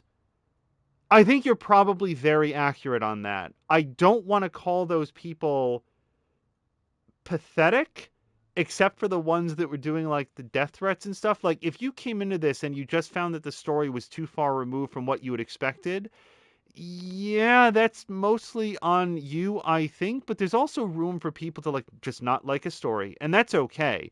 The death threat shit, like, I mean, go seek professional help. There's something seriously wrong with you, because, you know, again, we'll talk about this during credits, but holy shit, to be mad at the people that made it because you didn't like the story writing? Jesus Christ. Medja says, Abby won me over early on when she's embarrassed by Manny barging into the cafeteria line. I knew she had to be more complicated than the psycho we thought she was in the prologue. Now, see, that's interesting because, so, I guess Psycho in the prologue is specifically about the murder of Joel, but one of the things that they did very early on that was extremely, like, it really hung with me for a long time was the conversation that Abby had with someone who I later learned was Owen, when Owen said that Mel was pregnant. I never forgot that because it colored in, like, sometimes you can tell a lot about people by the friends that they keep. And in that moment, I felt like what I was learning about Abby was she's friends with people that have families and care about the well-being of their family members. We later came to learn that that's not strictly true about Owen, or at least not in the capacity that I would like to see. But the violence of the attack was certainly its own thing. But I wasn't Team Abby at that point.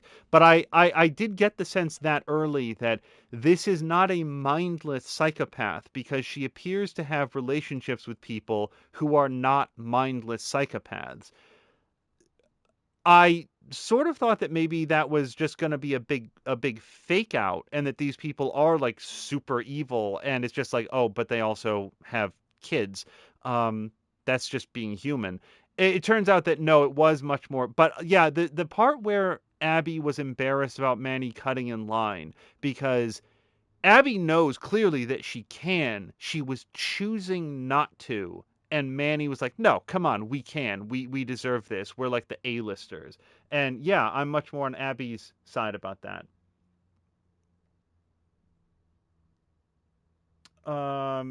Sorry, 1 second. Oh, and Winds of the Weird, and this is something Drienne zeroed in on as well. The moment when Abby says to Lev, "You're my people," that was... It's such a, when I say simple, I mean succinct and powerful statement of commitment and confidence towards someone that some of the things that have happened to Lev as that sequence moved, I was like, how is he still on his feet? How is he still moving with his mother and with Yara and all, like, watching people that you have to assume that Lev had other relationships with these people and everyone is just being butchered and burned around him. And Abby says, "You're my people." And there's such a ferocious loyalty to it that I get it. I get how Lev can keep going because now there is this relationship between the two of them and they're going to see each other through it.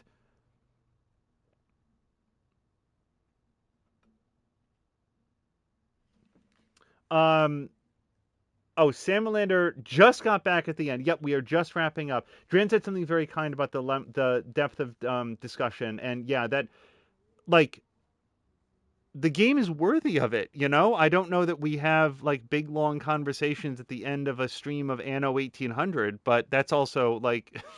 Or I'm Willie Wibblestock. I want my shipment of glass hammers. Like, there's not so much that you can do about that. Do with that. Dran says, what I meant by it being important is to see both sides, that Force would need to see the time that you played as Ellie, then the one that came later from Abby's point of view. Yeah, it would certainly fill in a lot of stuff between them. Dran commented in a prior stream that I loved the moment when we went from Lev imparting wisdom regarding fear to Abby, straight to Abby imparting slang to Lev. One of the sequences, I don't think that we talked a lot about it, but in one of the previous episodes when Lev was coaxing Abby over one of the very high rain-slicked precipices that he was navigating her through, and took an opportunity to be like, hey, so what's the deal between you and Owen? What's that about? Because it was such a fun... It was A, something that you can imagine that Lev would be curious about, and also B, such a strategic gambit to get Abby's mind off of where she was and what was going on. I really like that moment. Lev is very empathetic in a way that is constructive. I don't know that we got enough time with Yara, but Yara was very concerned about her brother. Lev is concerned about others, whether it's Yara, whether it's Abby, whether it's his mom. Lev feels very strongly for people. So I'm just sort of scrolling through here a bit.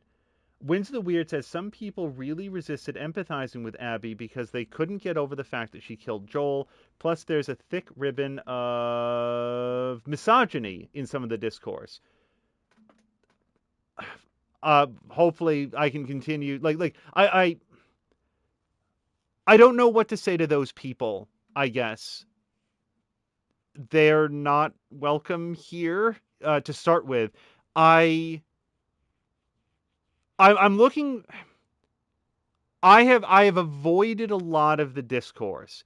It is extremely easy for me to believe that what Winds of the Weird and Captain Dingus and Drienne are saying about the external discourse is entirely accurate. Because, I mean, isn't it interesting how ethics in games journalism was a euphemism for attacking women who work in and around the games industry. And when people went after the voice actors in this game, they went after the female voice actors. And when people go after people who make critical videos about how women are handled in video games, they go after the women who are making those videos. Isn't it interesting how the people that care so much about, the sarcasm is hopefully thick enough that everybody understands. No, it's just the misogyny. It's just that. There's nothing else behind it. And they will exploit any other excuse they can to justify the fact that they're just going to go after women. And the fact that they extend it to fictional women, played by real women, but fictional women like Abby. I refuse to support Abby because, anyway, it's very embarrassing on them. I will say this of Gamergate. Gamergate, I grew up in an era where playing video games was deeply uncool. There's no such thing as streaming. There was no YouTube. There was no 3-hour-long treatise on the benefits of the Baldur's Gate series. There was none of that. Gaming was something sort of weird and alien and pursued by shut-in losers who weren't good at playing sports. That was sort of the environment around it. And I have never in my life, felt guilty or self-conscious or embarrassed about being a gamer and considering myself a gamer who enjoys video games and board games and Dungeons and Dragons and stuff like that. Never once until Gamergate. I don't want to I don't know if this is the time to do this whole thing, but Gamergate is the thing, the event that occurred in sort of like the gaming space, where I looked at this gaggle of morons who were out there vindictively threatening and harassing women, and doing so claiming the mantle of like, we're doing this on behalf of gaming and to protect gamers.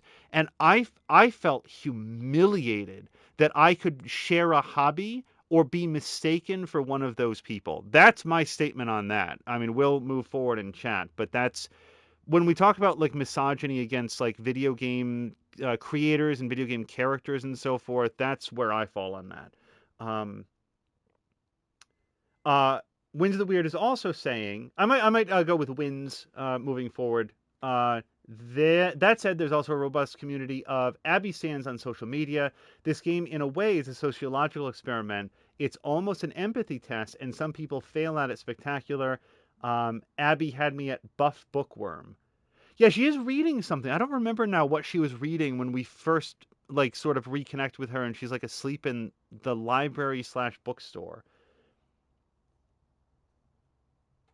Okay, and here's Drienne saying, Angel, it's the people complaining about the fact that they are playing as Abby, not that they didn't want to hurt Ellie. Oh, so they just didn't like being Abby. But they were Abby for so long. Like they had to spend a lot of time as Abby. Like, oh God, squeezing the controller in anger, white-knuckled rage that I have to be this other woman.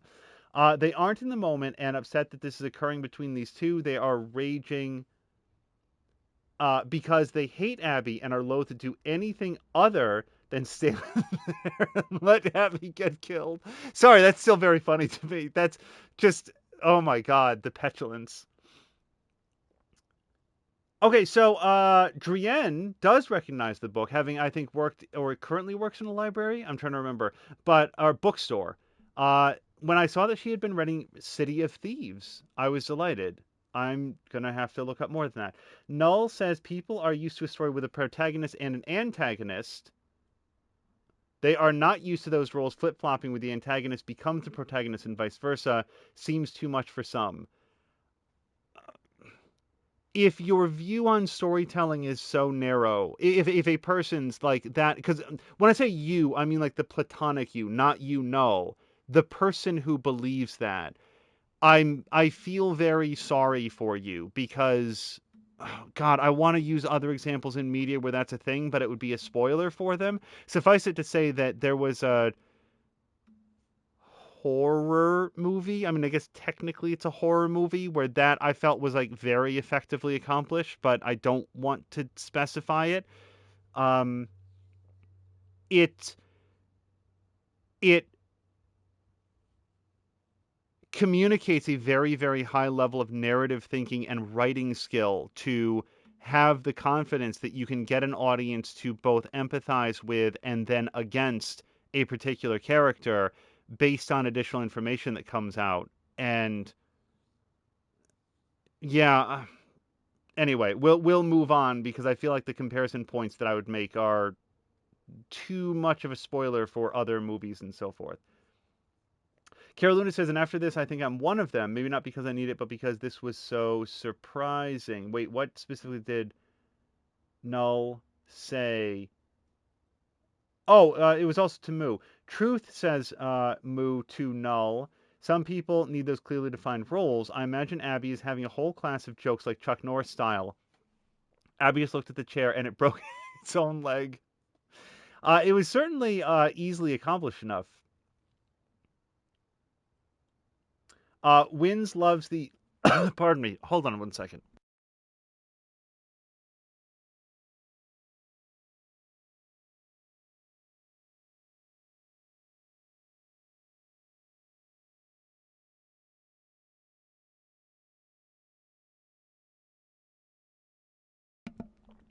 All right. We're going to have to wrap this up, because there's other things happening in the world, but also I think my voice is just straight up giving up. Let's see.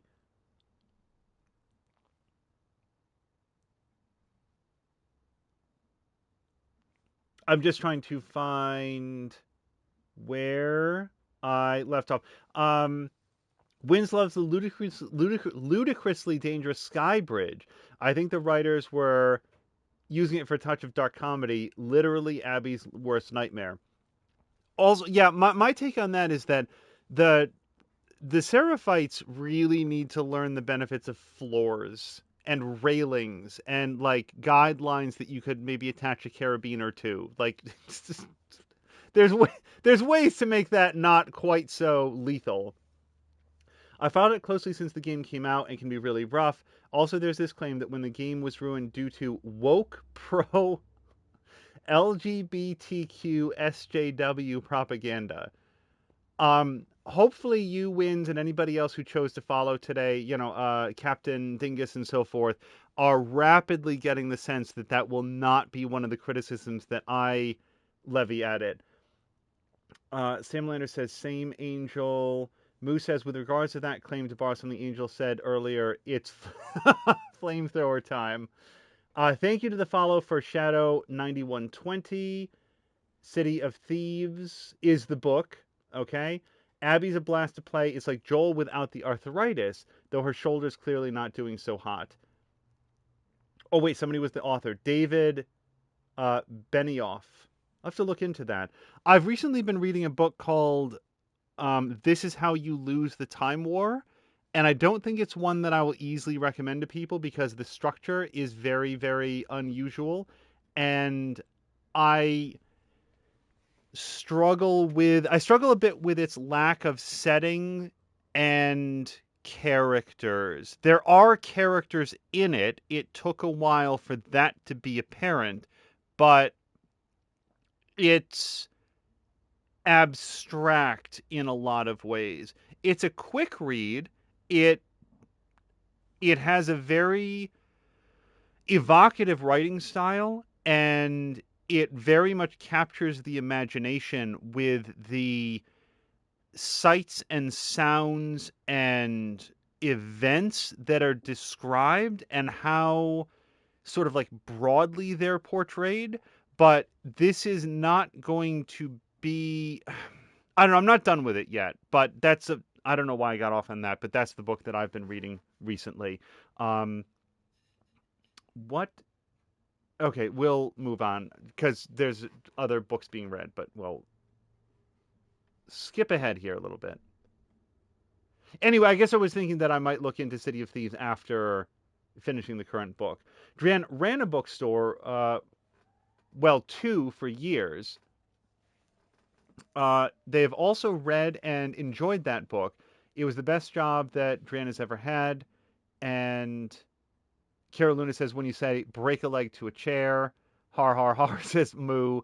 And Moo just gifted a gift sub to Winds of the Weird. Thank you very much to Moo. And Winds, if you check it out, we have some emotes, sort of patterned after the channel logo, that were all made by Papalotko. And if you are interested in additional artwork, Papalotko just did an art stream. I need to sort of wrap things up. I will say on our way out that I hope people will check out. We are very interested in helping to promote affiliate status for some of the smaller streamers that we've watched a bunch of, that we care a lot about. So on our way out, I do hope that you guys will check out Psycho4136. So sometimes you hear a username on YouTube or on Twitch and you're like, whoa, really? What are they about? Like Toxic is a great example. Toxic's like a super chill, awesome, nice guy whose username on Twitch is Toxic, and it's so far removed from his personality. Same for Psycho4136. He is a very, very easygoing streamer. I always struggle to remember what it is that he's streaming most recently, but I know that he's done a bunch of the Division 2 in the past. And Moo also gifted a tier 1 sub to Drian. Drian, congratulations. And Moo, thank you very, very much. Yeah, please check out Psycho4136 and also Centrifugal Force. I'm always going to hesitate to spell centrifugal, but if you Google the spelling, it would be centrifugal_force. Force is currently very occupied with the very high-level schooling that she's doing. do I have it correct that sort of like applying for her master's degree? It's something like way up there. But if you follow her now, then you'll know when she returns to regular streaming, and then you'll get the notifications, can jump in. I had a chance to watch her play some Hitman. We also got a chance to go back and look at the VODs for Anno 1800 and Tomb Raider. Very, very fun streamer. My sort of theory on streaming is if you're ever at a lack for things to talk about what you're doing in the game and why. What's your thought process? What would somebody be thinking or looking at if they're unfamiliar with the game? And what's the act of playing it like? And that's something that like Force just immediately does super well. So I think that you will have a great time following her. And if we can have even a small hand in helping other people reach affiliate status, that would mean a lot. So I think that would be somebody very cool to follow as well. Sam Landers turning in. Oh, and hello to Azaric, who says thank you for the fantastic stream. Azaric, thank you very much for stopping by. Please, this happens where Azaric is here and present in so many streams, and then oftentimes will sort of like say hello or goodbye or whatever right at the very end. And please go check out Azaric as well. That's Azarick. Azaric is a very, very fun streamer. There's so much great talent here on Twitch, and it is impossible to call enough attention to all that there is. So please do check out I Moo Do You Moo too. If you check our chat records, you'll see how to spell that out. It's exactly what you think. I Moo to you, Y-O-U, Moo to T-O-O. But Moo just got affiliate status and has been using it to play through Control. I think that it's a replay in the interest of getting to the DLC packs and then playing those for the very first time. Also, Drian Levode has been playing through Horizon Zero Dawn on Fridays and also doing a full replay of the Telltale Walking Dead games. And actually, I didn't see you on today, Drian, in terms of doing either Raft or Don't Starve Together, but you did mention that there's been a lot going on and that there might have been some time. Oh, but playing Raft. Boy, I totally missed that. And then please also check out twitch.tv/morethanamia. Tomorrow will be Slow and Steady Sundays, and if we're lucky, she will be continuing her visit to the Game of Crone DLC for Graveyard Keeper. I look forward to all of Mia's streams. The Sunday, Slow and Steady Sunday streams are a particular favorite because it's such a nice, relaxing backdrop to some of the things that, we'll be working on to get ready for the week to come. And also on that same note, Division Force with Tashir. Usually very early in the morning, I will start off with some Mr. Binky because he does a secret Sunday morning stream that's not on the regular schedule. Then I will listen to Tashir, usually while I am, doing chores and stuff, getting stuff ready, going to the market and so forth, and then get back home and settle in for some Slow and Steady Sundays at twitch.tv/morethanamia. So it is a full day of awesome streams on Sundays. Lots of ums coming because this is the part of the stream where all the language falls out. Please do check out Drian Levode, Sam Melander, Cara Luna with the 2 L's, Caralluna. Please check out The Geek Pantheon, Tashir Games at Tasherre Games, Petiken at Petieken, and Papalatko, Papulatko. Every time I see Papalatko come on, I want to make sure that we drive as much attention towards her as possible because she is not only a very warm and friendly streamer, but also a very talented artist who is, as so many of us are, besieged with work and work responsibilities and work stress, and anything we can do to let her know how appreciated she is on Twitch, that would be awesome. Also, Moo is saying, I'm one of the people helped along to affiliate by Angel and the awesome, awesome community that he's part of. Yeah, it's a very large community, and any assistance that we were able to provide was only part of all the people that came together. And Moo, you deserve it. You're an awesome streamer. We were watching Control not earlier today. When was it? It was yesterday. I get all my days confused. But very much like I was saying about Force, just like, reading chat, interacting with people, and talking through what's happening in the game, reading the documents aloud.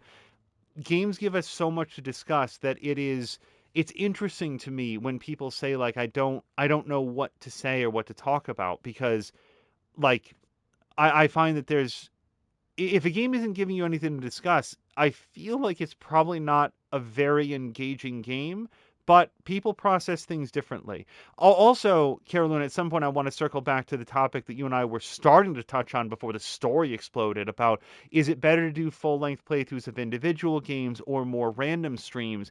I will again just sort of close out with, whatever you have fun doing, whatever you feel like playing at the time. If you're going to do a full playthrough, let people know that. And if you're not, let people know that as well. Like, hey, this is great. We're going to have some, I'm going to do a stream or two of, what was the Descent thing? What was that called? You were just playing a game that was extremely reminiscent of the game Descent. And I kept looking at the title of the game and realizing I'm never going to remember what this thing is called, because it has this one word name to it, and it has nothing to do with what you're playing. Overload. Yes. Hey, everyone, envision in your head what Overload is as a video game title. Wrong. It's a Descent clone. I don't know why they called it Overload. I guess maybe because the core overloads and then you have to escape like in Descent. What a regrettable name for a very neat looking game that I very much enjoyed watching you play, Caroluna. But Overload is a terrible name for it. Next up, Blood Soaked, the chess clone. Anyway, okay, now we're just getting silly. We are going to go find somebody to raid. We will see you again tomorrow. Okay. We're going to be with Mr. Binky, then to share games, then More Than a Mia. And depending on what time Mia wraps up, tomorrow could be the finale of The Last of Us Part 2. We never know what the schedule is going to be. I would love to be more clear about it with you. If you drop a follow and have the notifications on, you'll know. Otherwise, we would probably be going live sometime in the 6:30 to 8 o'clock range, ?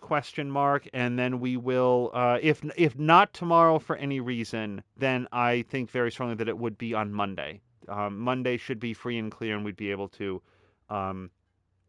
do that. So, Drienne is asking if we want to meet a brand new streamer and recent affiliate. Sure. If Drienne is going to recommend them, I feel like that is a very, very strong case for quality. So, let's take a look together.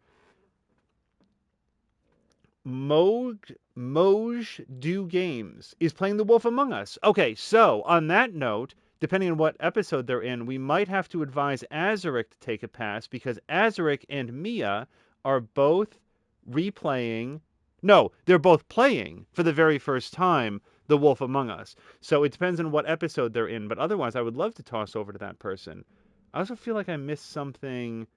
Okay, Moo was just saying thanks. I saw a sniffle in there and I wanted to make sure. Okay, so Mia has played this episode, which means that so has Azaric. So that'll be a nice, safe, fun stream for us to jump over to. We're going to go give our first ever raid to Moj Do Games. Until next time, you guys, thank you so much, and I hope you have a great night.